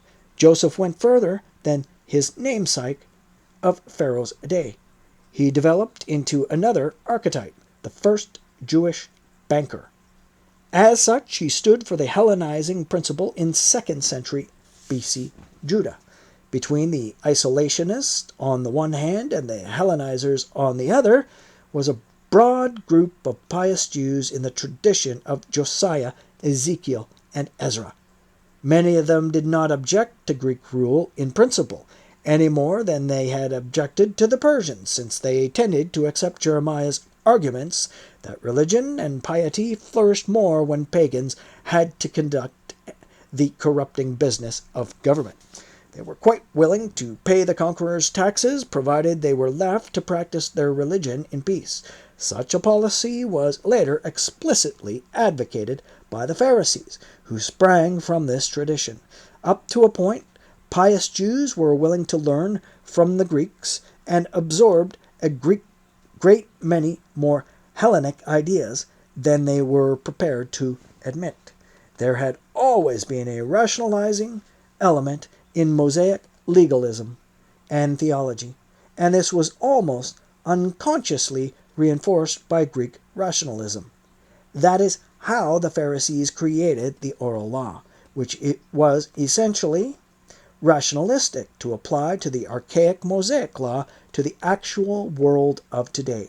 It is significant that their enemies, the Sadducees, who stuck rigidly to the written law and would admit no casuistry, said that the logic of the Pharisees would lead to more respect for the book of Homer, but which they meant Greek literature, than the Holy Scriptures. However, any possibility of Greeks and Jews living together in reasonable comfort was destroyed by the rise of a Jewish reform party who wanted to force the pace of Hellenization.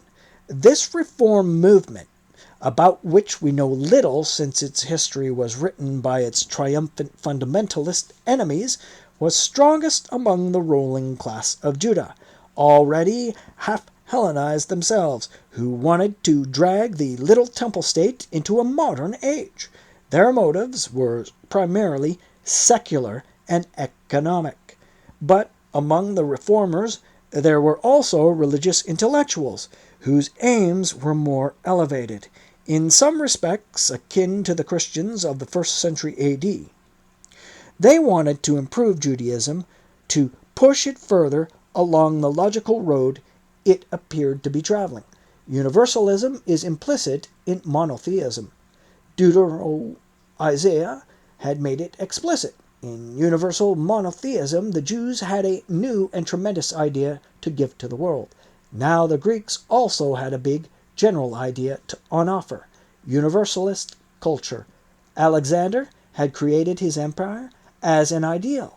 He wanted to fuse the races, and he ordered all men to regard the world as their country, good men as their kin, bad men as foreigners. Isocrates argued that the designation Hellene is no longer a matter of descent, but of attitude. He thought Greeks by education had better titles to citizenship than Greek by birth. Could not the Greek notion of the unified oikoumene, world civilization, be married to the Jewish notion of the universal God? That was the aim of the reformist intellectuals. They reread the historical scriptures and tried to deprovincialize them.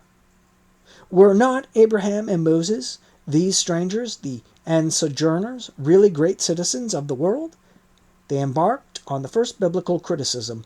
The law, as now written, was not very old and certainly did not go back to Moses. They argued that the original laws were far more universalistic.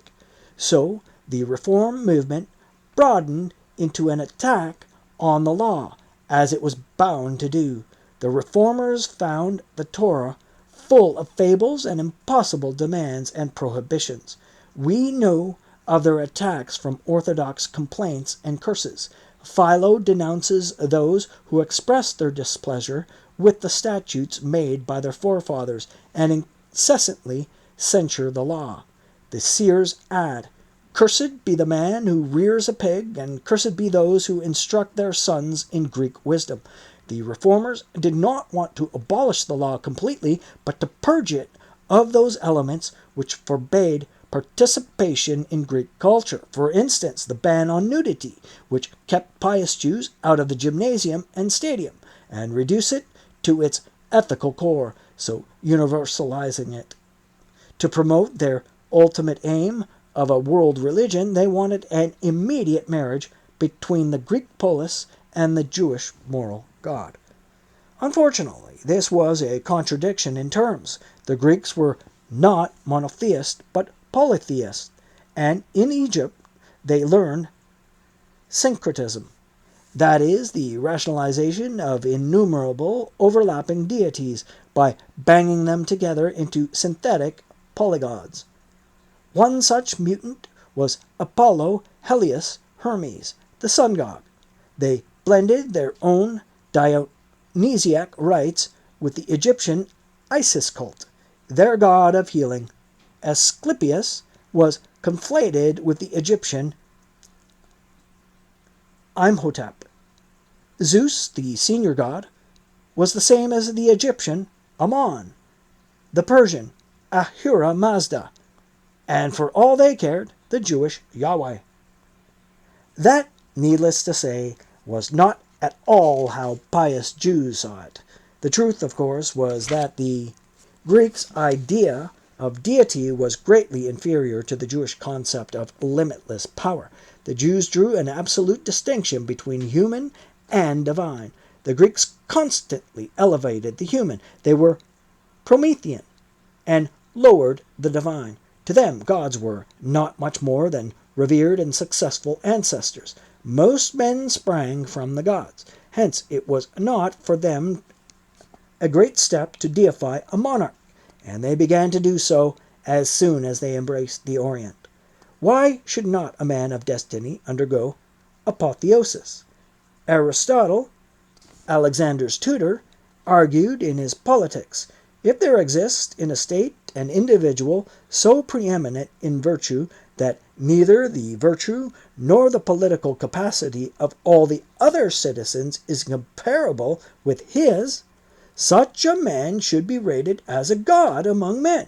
Needless to say, such notions were totally unacceptable to Jews of any kind. Indeed, there was never any possibility of a conflation between Judaism and Greek religion as such. What the reformers wanted was for Judaism to universalize itself by pervading Greek culture, and that meant embracing the polis. In 175 BC, the Jewish reform movement found an enthusiastic but dangerous ally in the new Seleucid monarch, Antiochus Epiphanes. He was anxious to speed up the Hellenization of his dominions as a matter of general policy, but also because he thought it would raise tax revenues, and he was chronically short of money for his wars. He backed the reformers entirely and replaced the Orthodox high priest Onias III by Jason, whose name, a Hellenization of Joshua, proclaimed his party.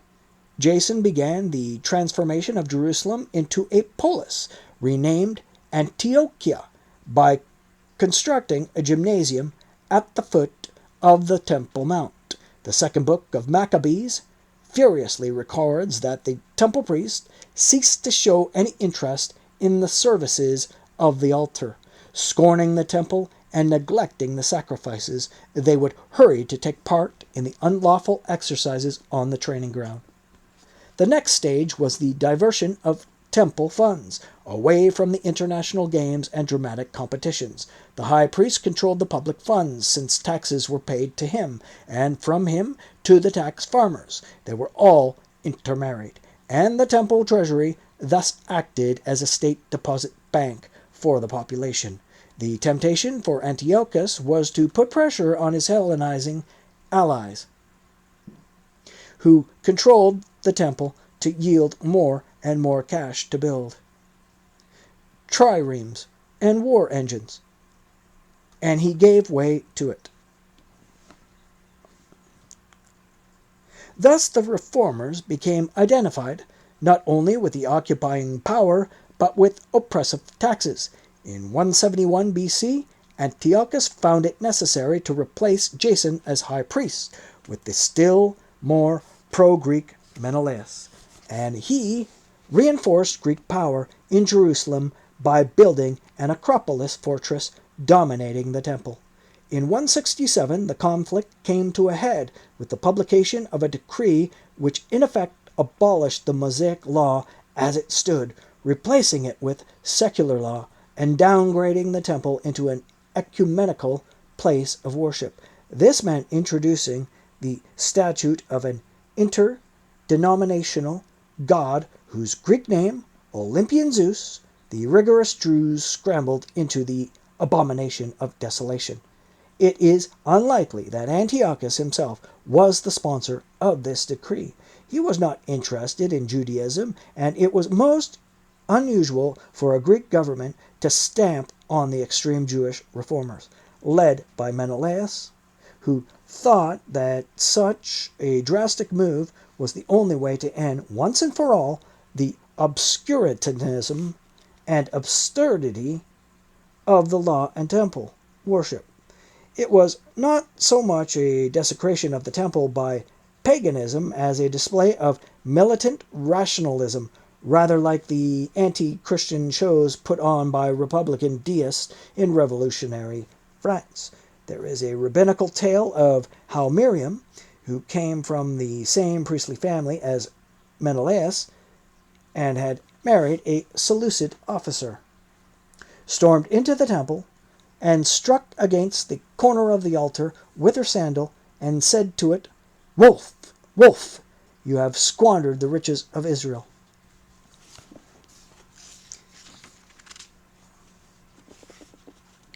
But both the Greeks and Menelaus himself overestimated his support. His activities in the temple provoked an uproar. The priests were divided. The scribes sided with the Orthodox opponents. So did most pious Jews, or Hasidim. There was one large category of Jews the reformers might have had on their side. This was the Amharites, the ordinary people of the land. They had been the principal victims when, after the return of the Judaic elite from exile, Ezra had imposed religious rigor and the full power of the Persian Empire behind him.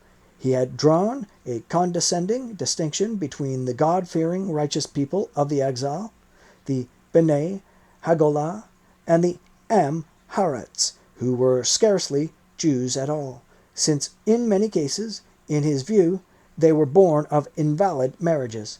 He had not scrupled to punish them severely. Since then, being mostly illiterate and ignorant of the law, they had been treated as second-class citizens or pushed out altogether. They would have been the first to benefit if the rigorists had lost and the law had been rationalized. But how could the reformers, who were essentially a party of well-to-do and the placemen, appeal over the heads of the rigorists to the common people? And how, in particular, could they hope to do so successfully when they were identified with high taxes, from which the poor suffered most? There were no answers to these questions, and so an opportunity to place universalism on a popular basis was missed. Instead, Menelaus sought to impose reform from above by state power. To make the decree effective, it was not enough to halt the old temple sacrifices. That was welcome to many. The pious Jews had also to be forced to make symbolic sacrifices in the new way on altars they regarded as pagan. The Hasidim brushed aside the reformers' argument that these rituals signified the ubiquity of the one God, who could not be penned into a particular place of human fabrication. To the pious, there was no difference between the new universalism and the old Baal worship, condemned so many times in their scriptures. So they refused to bow, and they were prepared to die for it.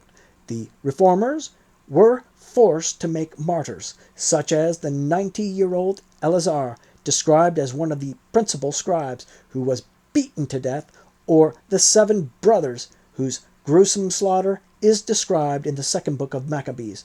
It is from this date, indeed, that the concept of religious martyrdom appears, and the writings of the Maccabees, in which the sufferings of the faithful were fed into the propaganda of religious purity and Jewish nationalism, contain the first martyrologies.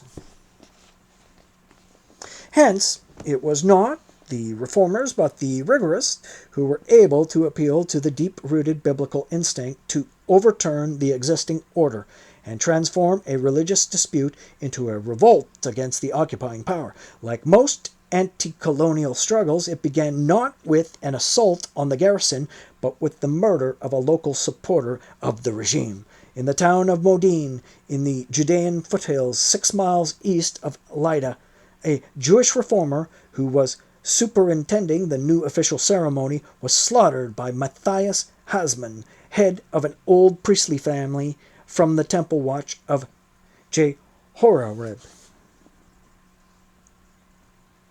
The old man's 5 sons, led by Judas the Maccabee, or Hammer, then launched a guerrilla campaign against Seleucid garrisons and their Jewish supporters. In 2 years, 166 to 164 BC, they drove all the Greeks out of the area around Jerusalem. In the city itself, they penned reformers and Seleucids alike in the Acra and purged the temple of its sacrileges, rededicating it to Yahweh at a solemn service in December 164 BC, an event the Jews still celebrate at the Feast of Hanukkah, or Purification.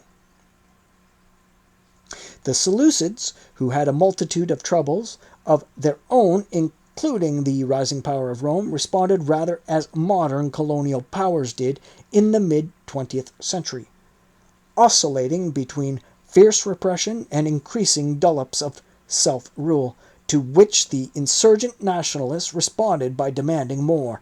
In 162 BC, Epiphanes, son of and successor, Antiochus V, turned on Menelaus, the man to blame for all the trouble, who had, in the words of Josephus, persuaded his father to compel the Jews to give up their traditional worship of God, and executed him.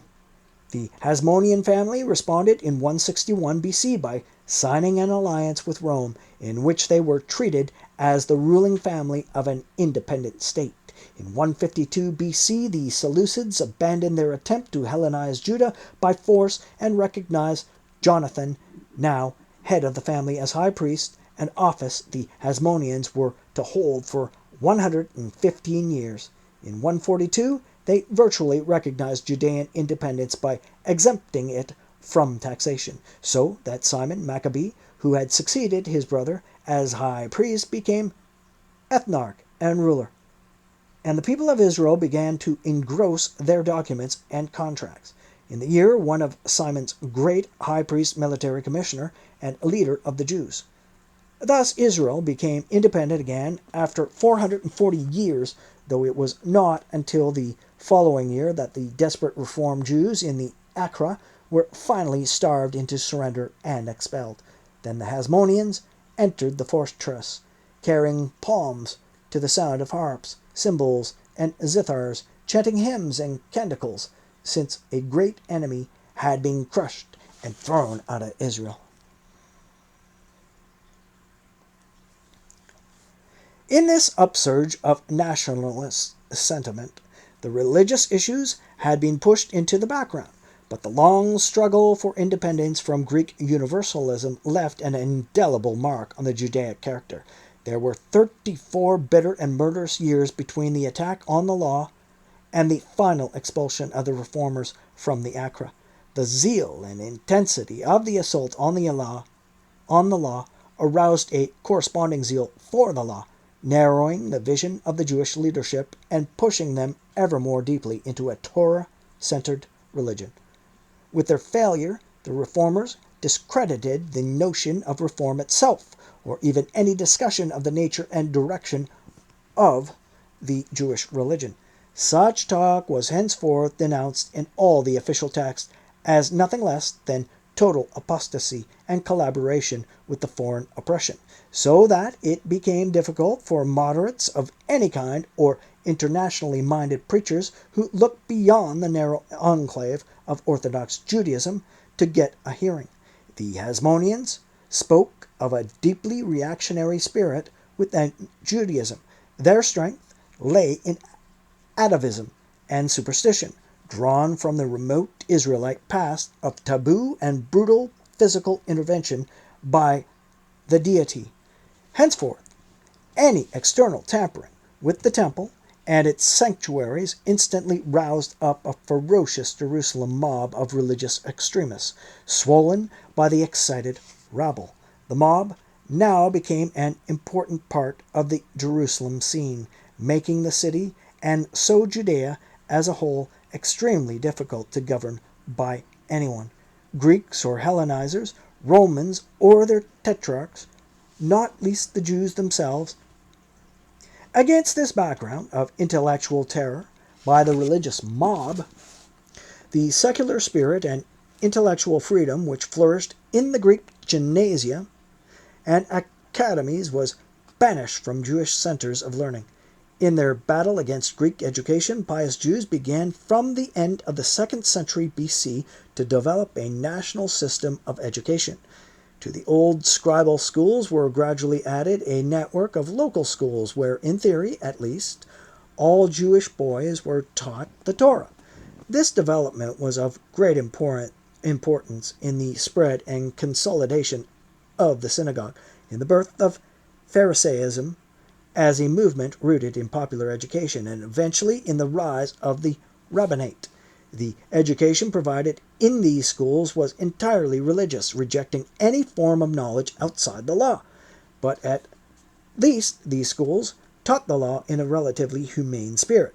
They followed ancient traditions inspired by an obscure text in Deuteronomy, put it in their mouths that God had given Moses, in addition to the written law and oral law by which learned elders could interpret and supplement the sacred commands.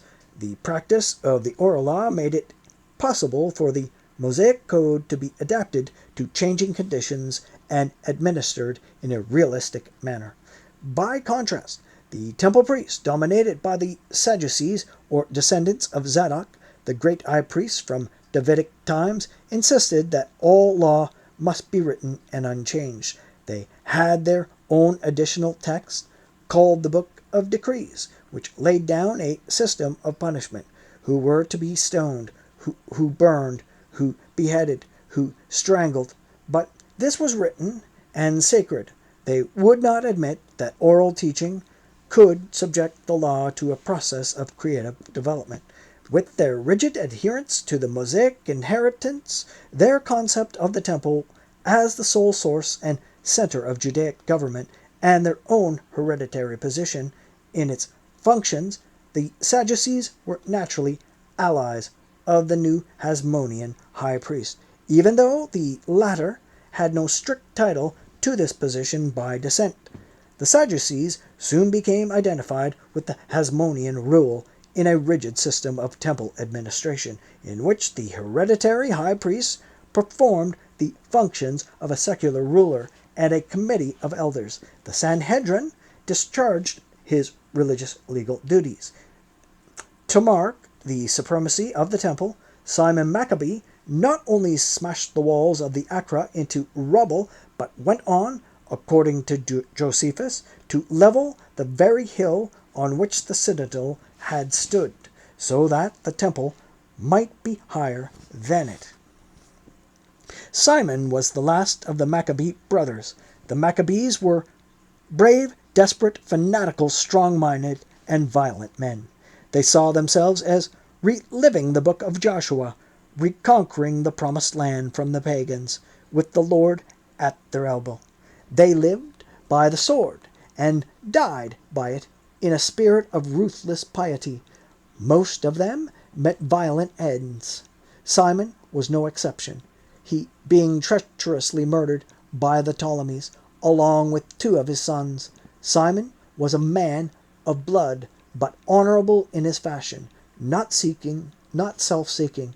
Despite his triumphant installation as high priest and ethnarch, he retained the spirit of the religious guerrilla leader. He had the charisma of heroic piety. Simon's 3rd son, John Hyrcanus, who succeeded him and reigned 134 to 104 BC, was quite different. A ruler by birth, he issued his own coins, stamped Jehohanan, the high priest, and the community of the Jews, and his son Alexander, Janias, 103 to 76 BC, actually called himself Jonathan the King on his coinage.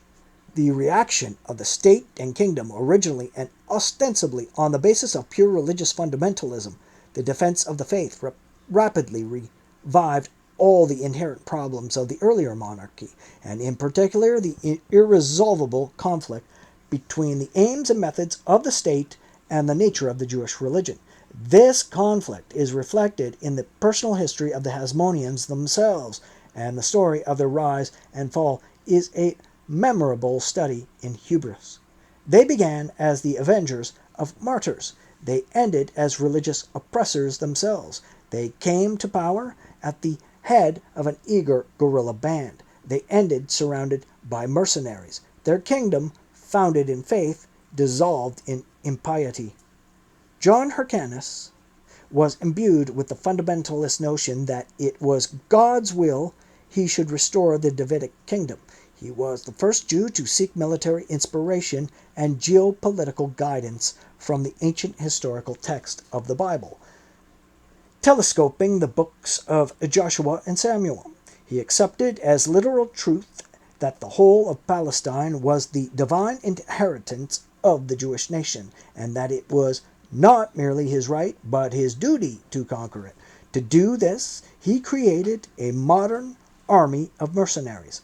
Moreover, the conquest, like Joshua's, had to extirpate foreign cults and heterodox sects, and, if necessary, slaughter those who clung to them. John's army trampled up Samaria and razed the Samaritan temple on Mount Gerizim.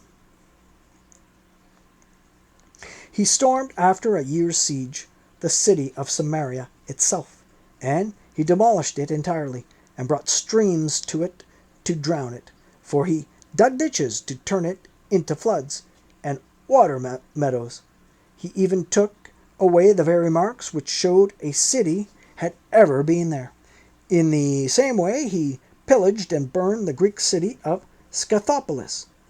John's wars of fire and sword were marked by massacres of city populations whose only crime was that they were Greek-speaking. The province of Idumea was conquered, and the inhabitants of its two main cities, Adora and Marissa, were forcibly converted to Judaism or slaughtered if they refused.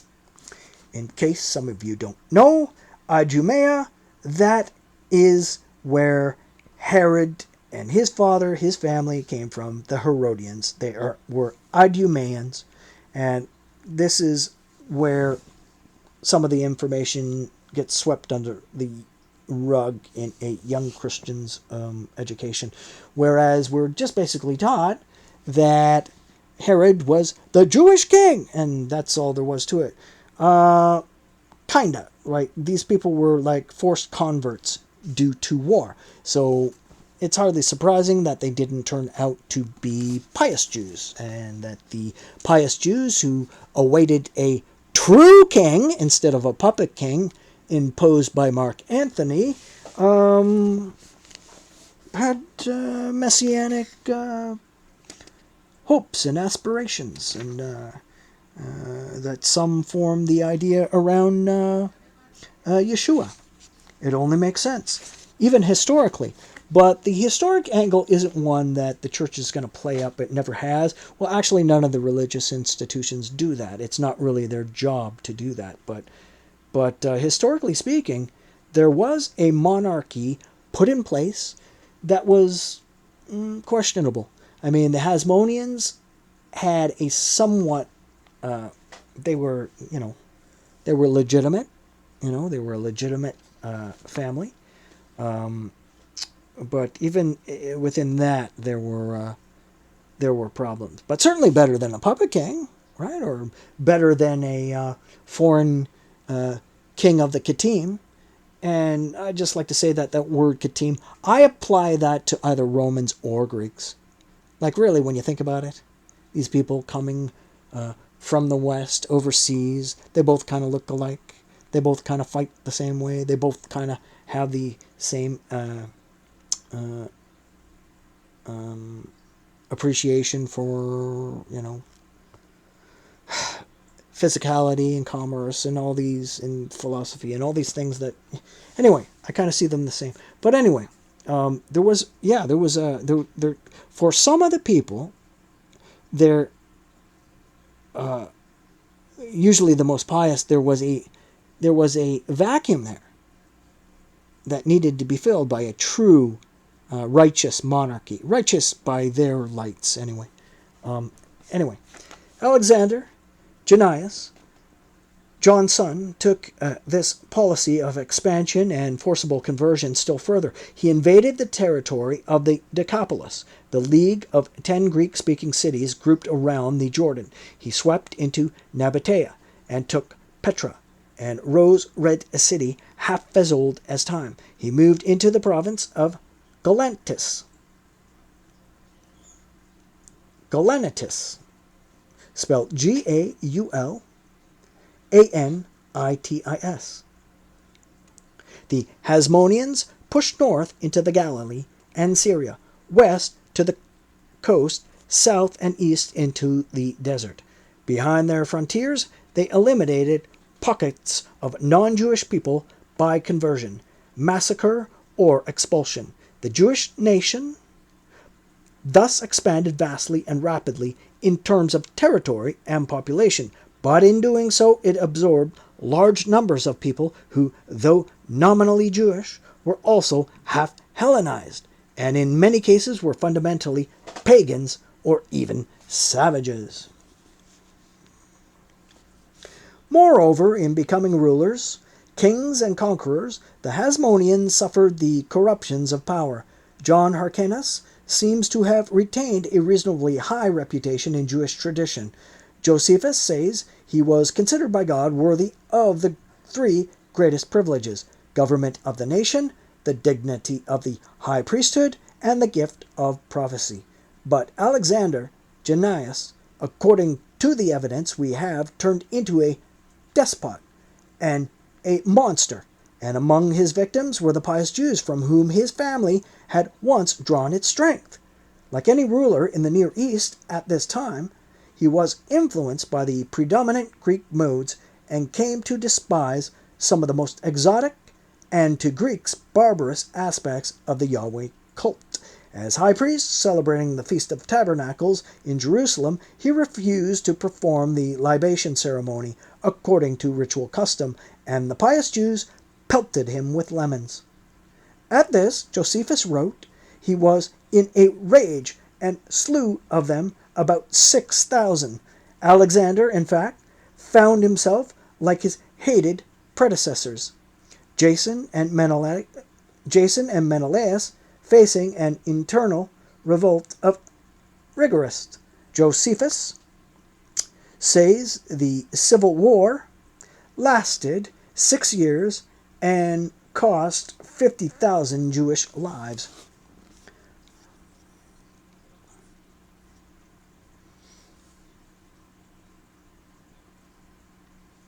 And the lemons they were probably pelting them with were the the citrons,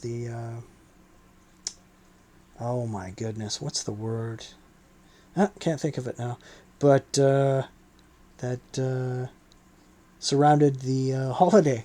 So he probably picked a bad day not to perform the ceremony. You don't want to be messing around with people with citrons in their hands. But it's kind of absurd when you think about it. Think about it.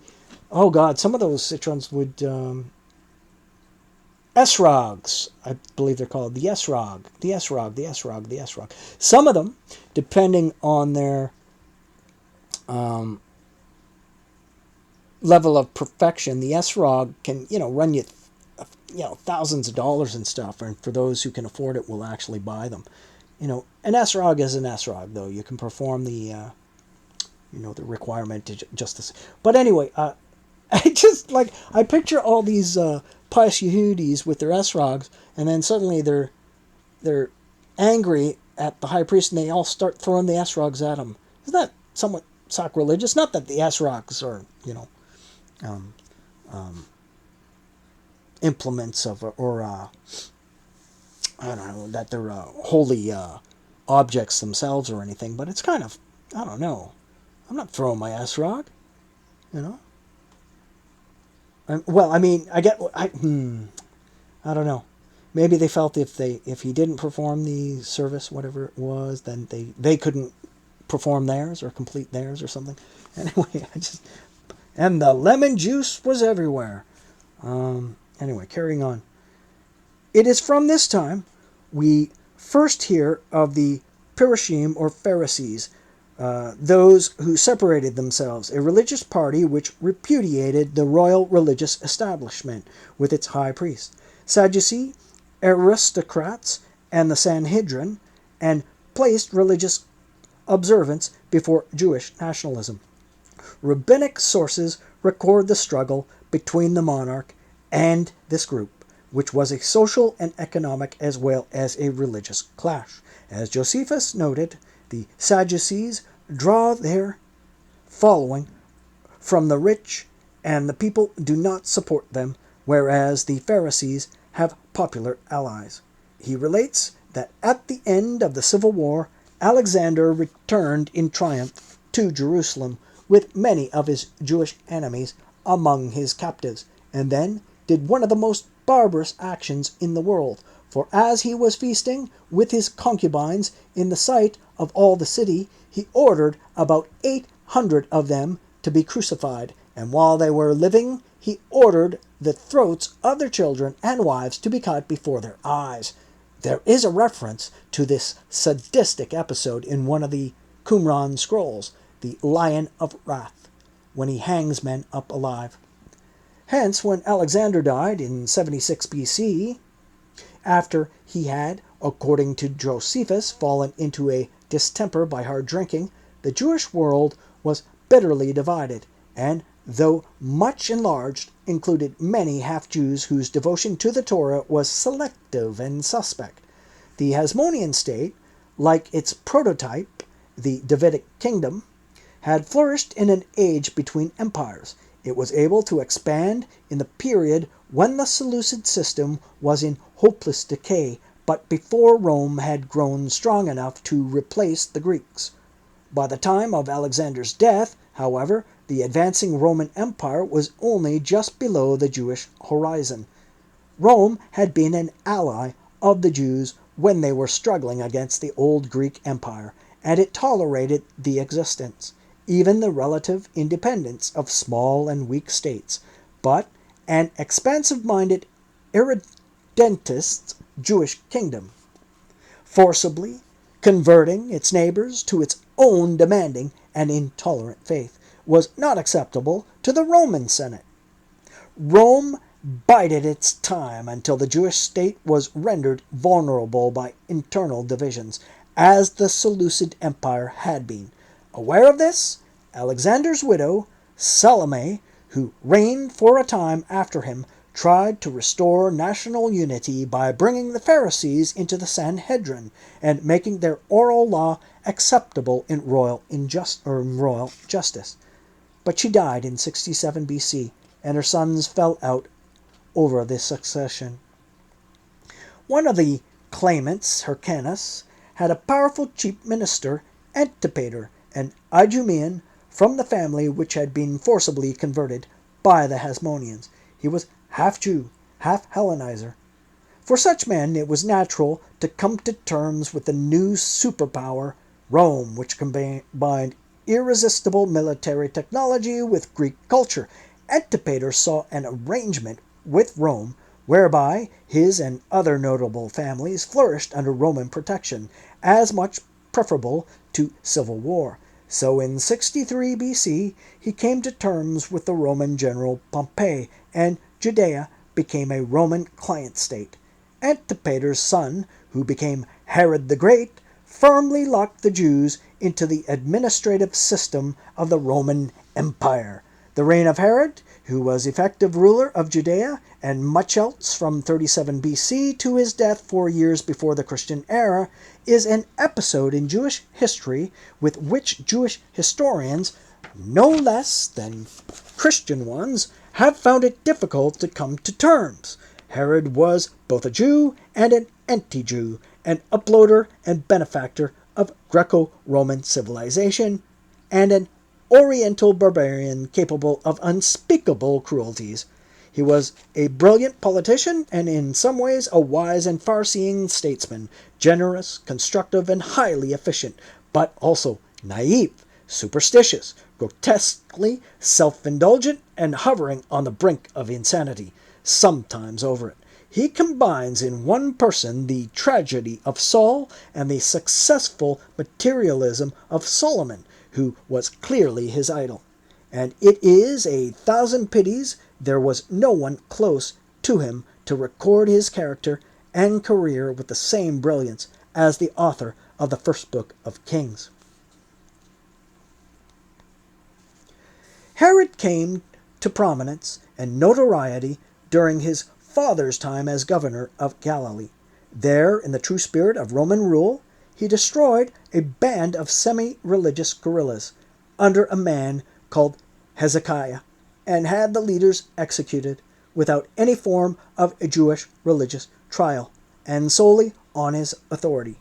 This was a capital offense under Jewish law, and Herod was arraigned before the Sanhedrin. Only the presence of his guards who overawed the court prevented his conviction and sentence.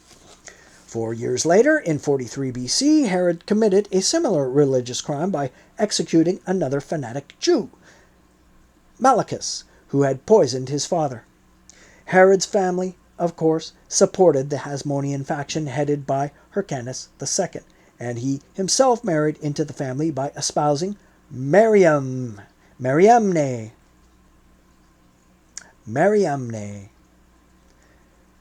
But in 40 BC, the rival faction, led by a nephew, Antigonus, seized Jerusalem with the help of the Parthians. Herod's brother, Faisal, governor of Jerusalem, was arrested and committed suicide in prison, and Hyrcanus was rendered ineligible as high priest by mutilation, Antigonus himself biting off his uncle's ears. Talk about barbaric. Herod barely escaped with his life, but he made his way to Rome and put his case to the Senate. The senators responded by making him a puppet king with the formal title Rex Socius et Amicus, Populi Romani, allied king and friend of the Roman people. He then returned to the east at the head of a Roman army of 30,000 infantry and 6,000 cavalry, retook Jerusalem, and installed a completely new regime. His policy was threefold. First, he used his great political and diplomatic gifts to ensure that he always had the backing of whoever was in power in Rome. When Mark Antony flourished, he and Herod were friends and allies. When Antony fell, Herod quickly made peace with Octavius Caesar.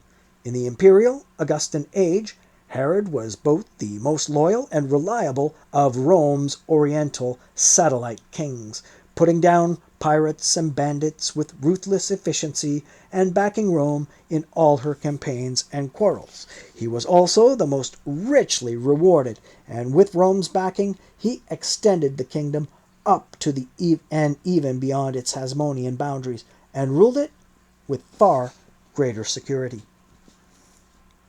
Secondly, he exterminated the Hasmoneans to the best of his ability. He handed Antigonus over to the Romans, who executed him.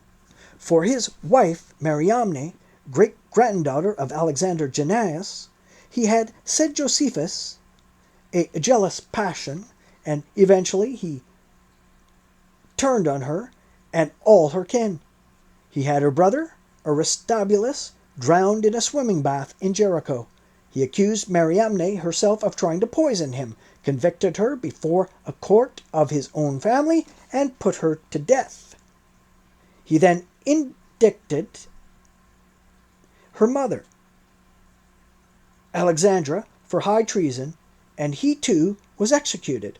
Finally, he accused his own two sons by her of conspiracy to murder him, and they in turn were tried, convicted, and judicially strangled. Josephus wrote, "If ever a man was full of family affection, that man was Herod." That was true so far as his own side of the family was concerned, for he founded cities named after his father's mother and brother. But towards the Hasmoneans, or anyone who had ancestral claims to his possessions, such as members of the House of David, he behaved with paranoid suspicion and reckless brutality. The story of the massacre of the innocents, albeit exaggerated, has a historical foundation in his own actions. Yeah, about that. It's not only exaggerated, it's pure rubbish.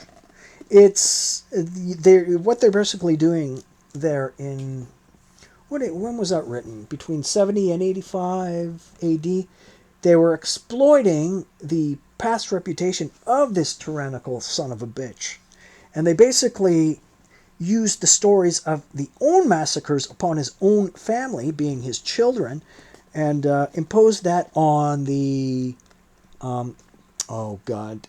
so-called Christian... it wouldn't be Christian at that point. The so-called...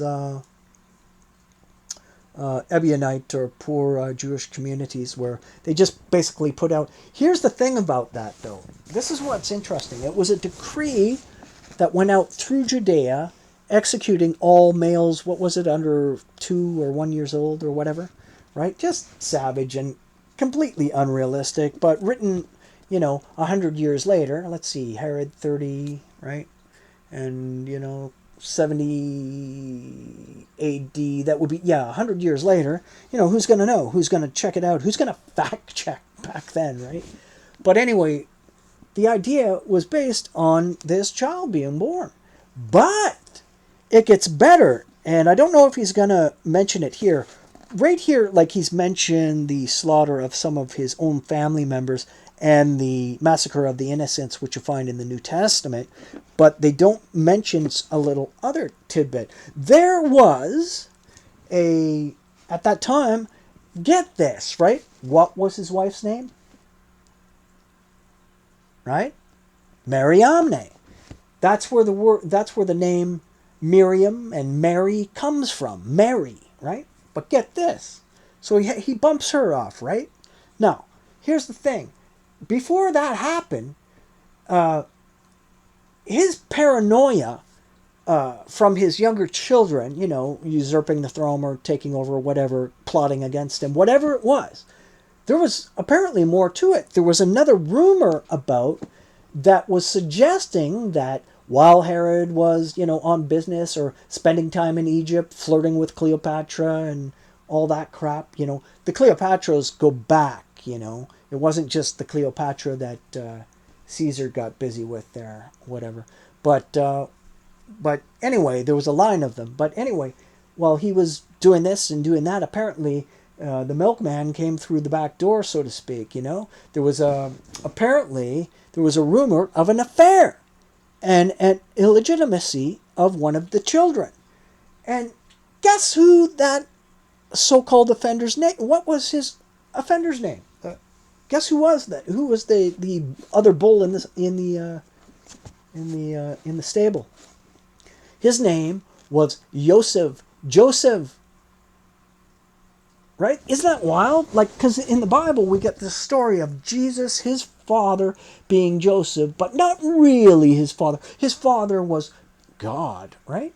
And what was his mom's name? Miriam. I always found that was kind of like too, what do you call it? Too, oh my God, my memory for words today. Coincidental. It was too coincidental to be true. It's just unbelievable. Are you kidding me? Right? Yeah, but they don't talk about that, right? And he goes on, if you've seen me, you've seen the Father, and that kind of thing. Oh yeah, of course we know it has a different significance and meaning today as modern Christianity. I don't know, even the early centuries of Christianity, in their development, so many things took on new meanings, but it's pretty wild. Pretty wild. Illegitimate child out there. Kill him, kill him, kill him, kill him. Son of a bitch is going to trick my throne, blah, blah, blah, right? Kills his wife. Crazy bastard. And the guy who cheated with her, according to the rumor, allegedly, his name was Joseph. And this, you can imagine, you can picture this Herod just going out of his nuts, right? Just, what the hell? Freaking out. And he had the power to do it. And he did it a lot. He paid the price towards the end. Died a cruel, painful death. But anyway, here we go. Herod's third policy was to emasculate the destructive power of the rigorous Judaism by separating state and religion and by bringing the diaspora Jews into play. His first act on assuming power in Jerusalem in 37 BC was to execute 46 leading members of the Sanhedrin, who, in his own case and others, had sought to uphold the Mosaic law in secular matters. Henceforth, it became a religious court only. He did not even attempt to become high priest himself, and divorced it from the crown by turning it into an official post, appointing and dismissing high priests as acts of his prerogative, and picking them mainly from the Egyptian and Babylonian diaspora. Interesting. Herod was historically minded, like most Jews, and it is clear that he modeled himself on Solomon. Yeah. His aim was to perpetuate his memory by colossal buildings and endowments, by magnificent expenditure in the public interest, and by unprecedented charities. He was thus the archetype of yet another Jewish specimen, the acquisitive philanthropist. His life was devoted to getting and spending on gigantic scale, like Solomon. He both exploited his position on the trade routes to tax commerce and himself engaged in manufacturing. He rented the Cyprus copper mines from the Emperor Augustus, taking half their products. He farmed the taxes of a vast area, sharing the profits with Rome. Josephus says that his expenditure exceeded his means, and he was therefore harsh to his subjects, and he certainly built up a huge personal fortune, chiefly by confiscating the property of those he declared state enemies, notably the Hasmoneans, of course. Right? Talk about self-suicide of your own state. But the general level of Palestinian prosperity rose during his reign, thanks to external peace, internal order, and expanding trade. The number of Jews, both born and converts, expanded everywhere, so that according to one medieval tradition, there were at the time of the Claudian census in 48 AD some 6,944,000 Jews within the confines of the empire, plus what Josephus calls the myriads and myriads in Babylonia and elsewhere beyond it. One calculation is that during the Herodian period, there were about 8 million Jews in the world, of whom 2,350,000 to 2,500,000 lived in Palestine. The Jews thus constituted about 10% of the Roman Empire. This expanding nation and teeming diaspora were the sources of Herod's wealth and influence. Indeed, it was Herod's consciousness of the rising tide of Jews and Judaism, his feelings of racial and religious pride, which lay at the roots of his policy. Rather like the Jewish Hellenizers before him, he saw himself as a heroic reformer, trying to drag an obstinate and conservative Near Eastern people into an enlightened circle of the modern world. Rome's power and newfound unity under its first emperor made possible a new era of international peace and universal trade, the foundations of an economic golden age in which Herod wanted his people to participate, to enable the Jews to take their rightful place in a better world. He had to destroy the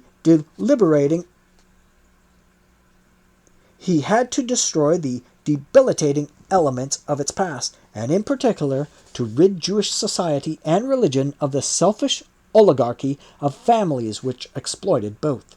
He did this single-handed and amid his paranoia of, even though he is of one, he has one of them, and cruelty. Anyway, he did this single-handed, and amid his paranoia and cruelty, there was a strong element of idealism too. Herod also wanted to show the world that Jews included many gifted and civilized people capable of making an important contribution to the new, expansive spirit of the Mediterranean world civilization. To do this, he looked beyond Jerusalem, with its mobs and fanatics, to the Jews of the diaspora. Herod was a close friend of Augustus' leading general, Agrippa, and this friendship spread the special protection of Rome over the large, scattered, and sometimes threatened Jewish communities in the Roman orbit. The diaspora Jews saw Herod as their best friend. He was also the most generous of patrons.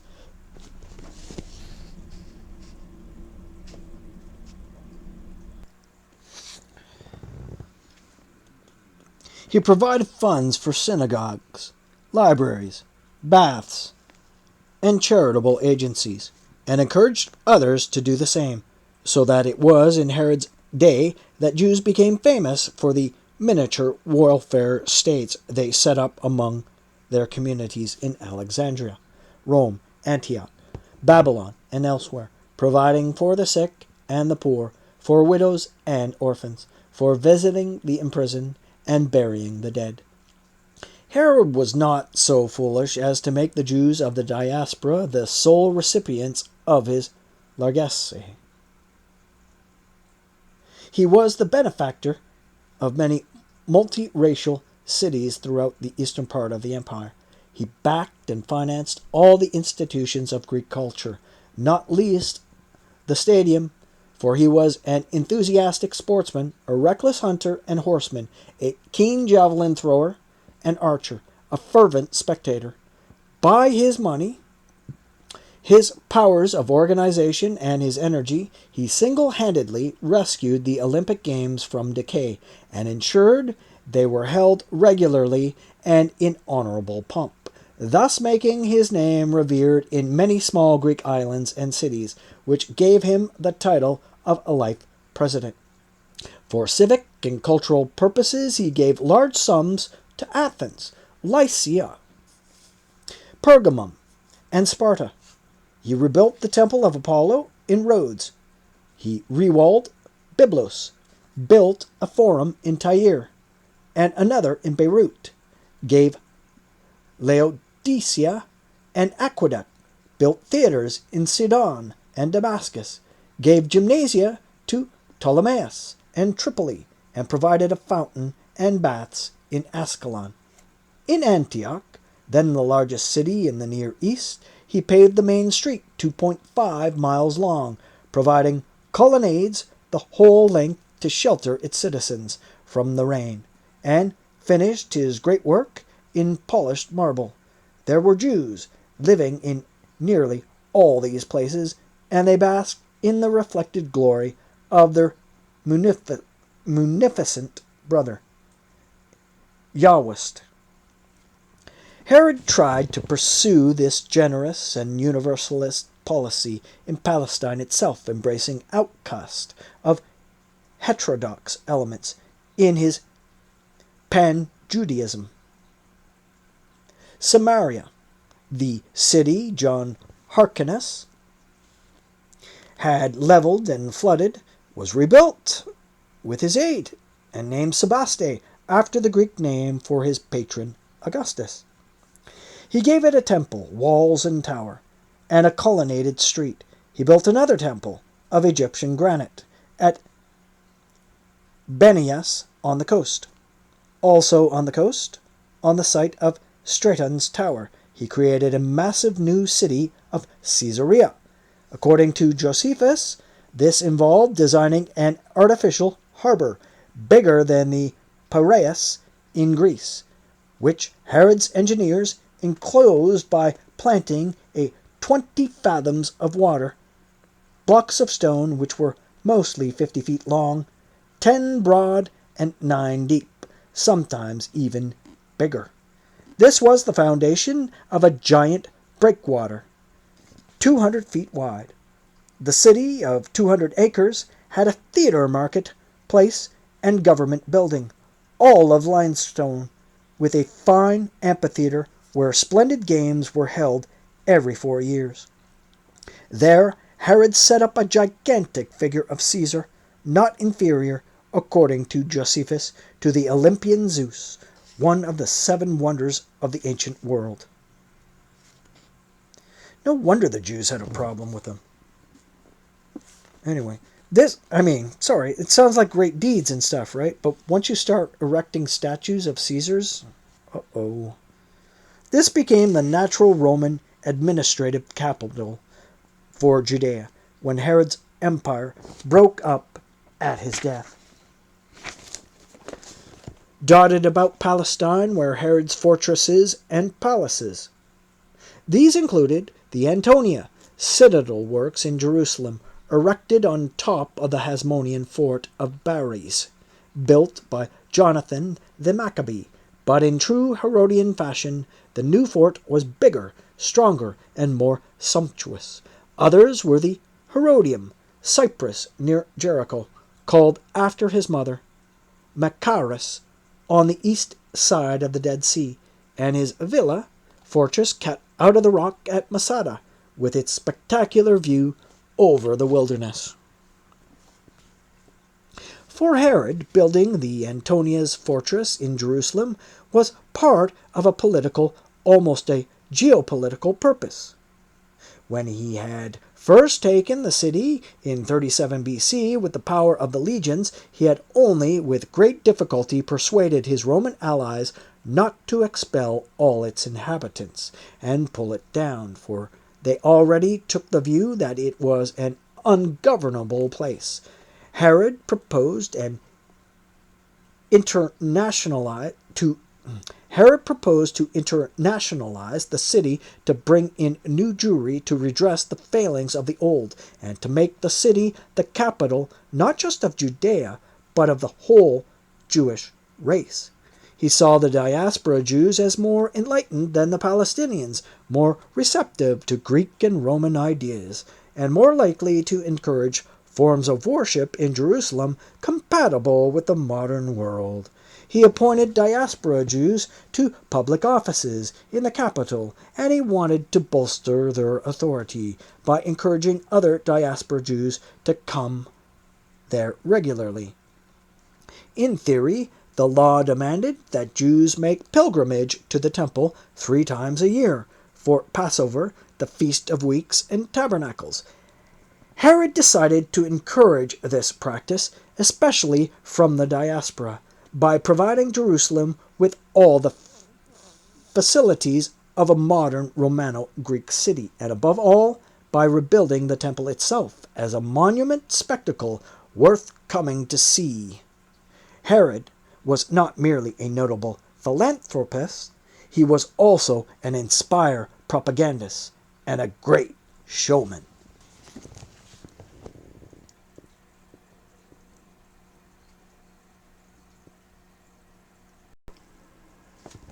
You think? Showman?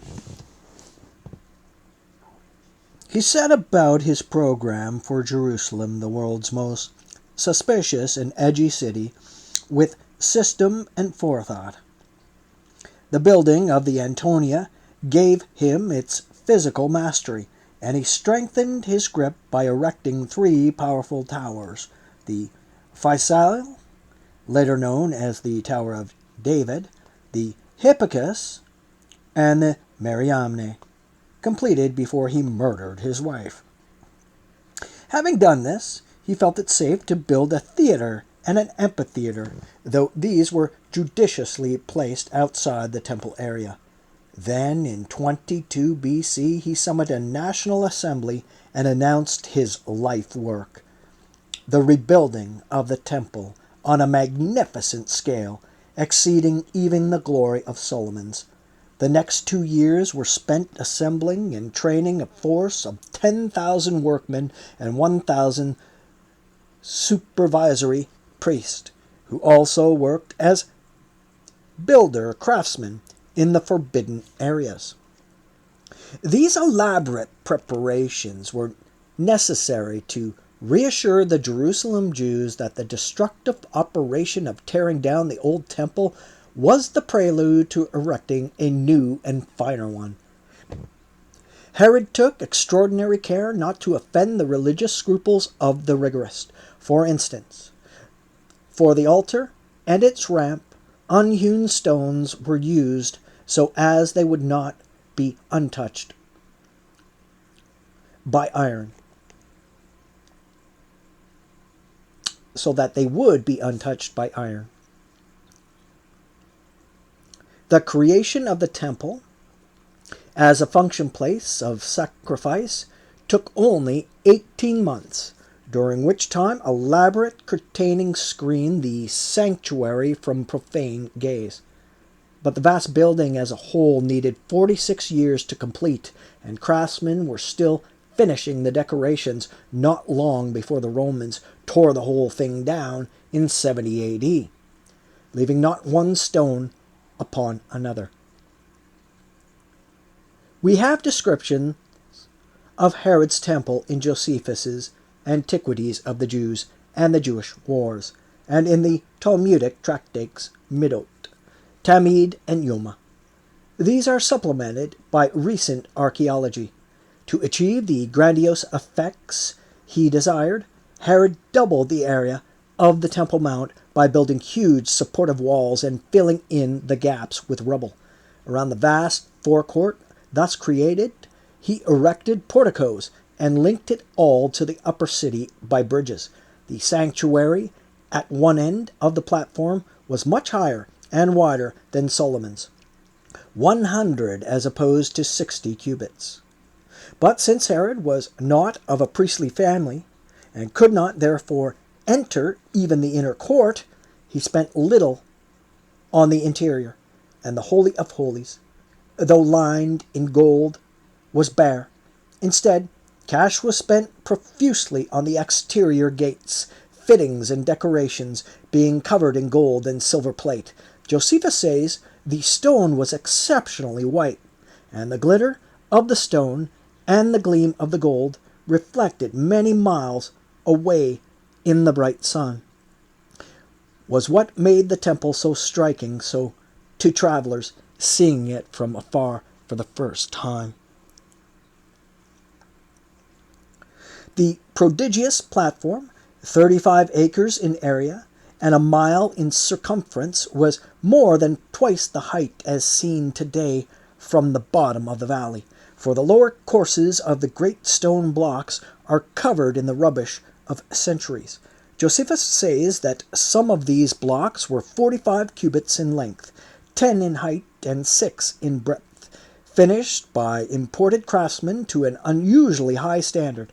The top 40 feet of the platform covered vaulted corridors, and above them, on the platform itself, were the cloisters with hundreds of Corinthian pillars, 27 feet high, and so thick, says Josephus, that 3 men with arms extended could hardly encompass them. So high was the edifice, he says, that if you looked down from the cloisters, you felt giddy. Pilgrims from all over Palestine and the diaspora, converging on the city in hundreds of thousands for the great feast, ascended the platform from the city by a vast staircase and a main bridge. The outer courtyard within the walls was open to everyone, and in its gates and cloisters money changers swooped coins from all over the world for the holy shekels used to pay temple fees. It was these who attracted Jesus' fury. The doves were sold for sacrifices. Within this, a wall and gate with stone-carved warnings in Greek and Latin, forbidding non-Jews to proceed any further on pain of death, enclosed the court of the women with special corners of Nazarites and lepers, and within this was the court of the Israelites for male Jews.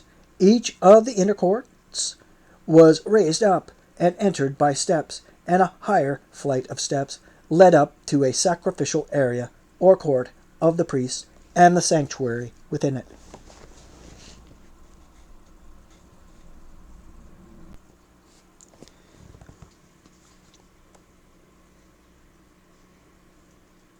Each of the inner courts was raised up and entered by steps, and a higher flight of steps led up to the sacrificial area or court of the priest and the sanctuary within it. Many thousands of priests, Levites, scribes, and pious Jews worked in and around the temple area. The priests were responsible for the rituals and ceremonies. The Levites were the choristers, musicians, cleaners, and engineers. They were divided into 24 watches or shifts, and during the frantic activity of the big feast were reinforced by men of priestly or Levitical birth from all over Palestine and the diaspora. The primary priestly duty was the care of the sanctuary. The Jews had taken from the Egyptians the notion of the perpetual altar fire, and this meant keeping alight and constantly filling the many sanctuary lamps. Also from Egypt came the custom of regular incensing of the darkest and most secret parts. The temple consumed 600 pounds of costly incense a year, made from a secret recipe by the priestly Avtina family, whose womenfolk were banned from using scent to avoid accusations of corruption. It was, in fact, made from ground-up seashells, sodom salt, a special cyclamen, myrrh, camphor, gum resin, frankincense, terebinth gum resin, cinnamon, cassium, spikenard, saffron, gum, balm, and mysterious substance called mala ashan, which made the smoke ride impressively. So frankincense is called... frankincense, what it actually is terebinth gum resin.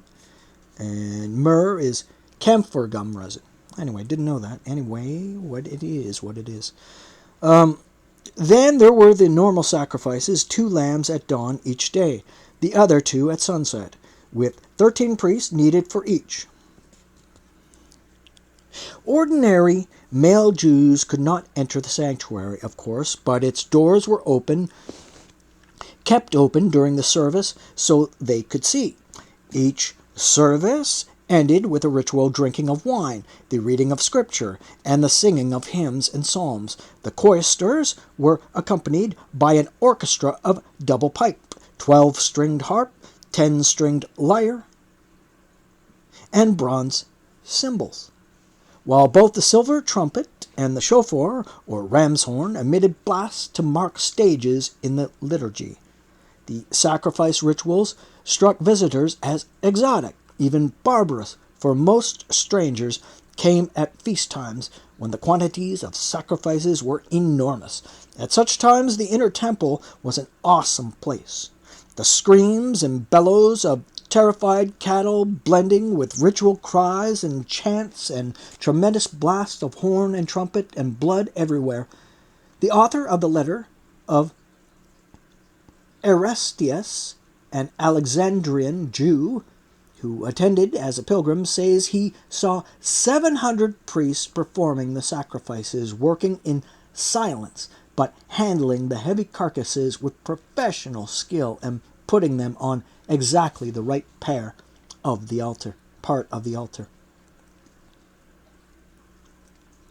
Because of the huge number of animals, the slaughter, bloodying, and carving up of the carcasses had to be done quickly, and to get rid of the copious quantities of blood, the platform was not solid but hollow, a gigantic cleaning system. It contained 34 cisterns, the largest or Great Sea holding over 2 million gallons. In winter, they stored the rainfall, and in summer, additional supplies were brought by aqueduct from the pool of Siloam to the south.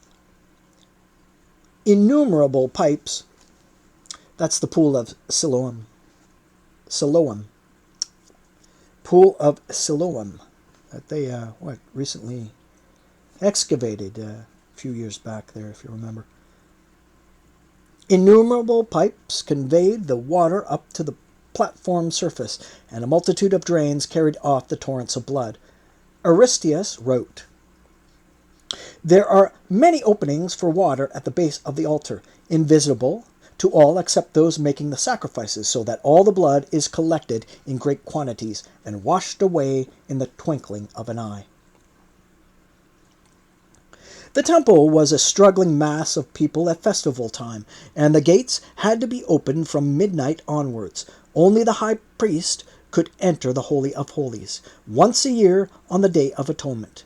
But for festivals, its curtain was rolled up so that male Jewish pilgrims peering through the sanctuary gates could see inside it, and the holy vessels were brought out for inspection. Each pilgrim offered at least one individual sacrifice, hence the vast number of animals, and this privilege was open to Gentiles also. Herod's temple was world famous and greatly esteemed, according to Josephus, and important Gentiles offered sacrifices for pious reasons as well as to conciliate Jewish opinion. In 15 BC, for instance, Herod's friend Marcus Agrippa made the grand gesture of offering a hecatomb, which translates to 100 beasts.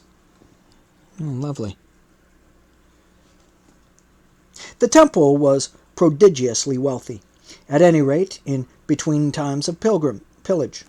Foreign kings and statesmen, from Artaxerxes to the Emperor Augustus, presented it with vast quantities of golden vessels, which were stored in special strong rooms in its bowels. Jews from all over the diaspora poured money and plate into it, rather as they now contribute to Israel. And Josephus says that it became the general treasury of all Jewish wealth. Hyrcanus, head of the rich tax-collecting Tobiad family, for instance, deposited there the entire wealth of their house, but the main regular source of income was a half-shekel tax on all male Jews over 20 years of age.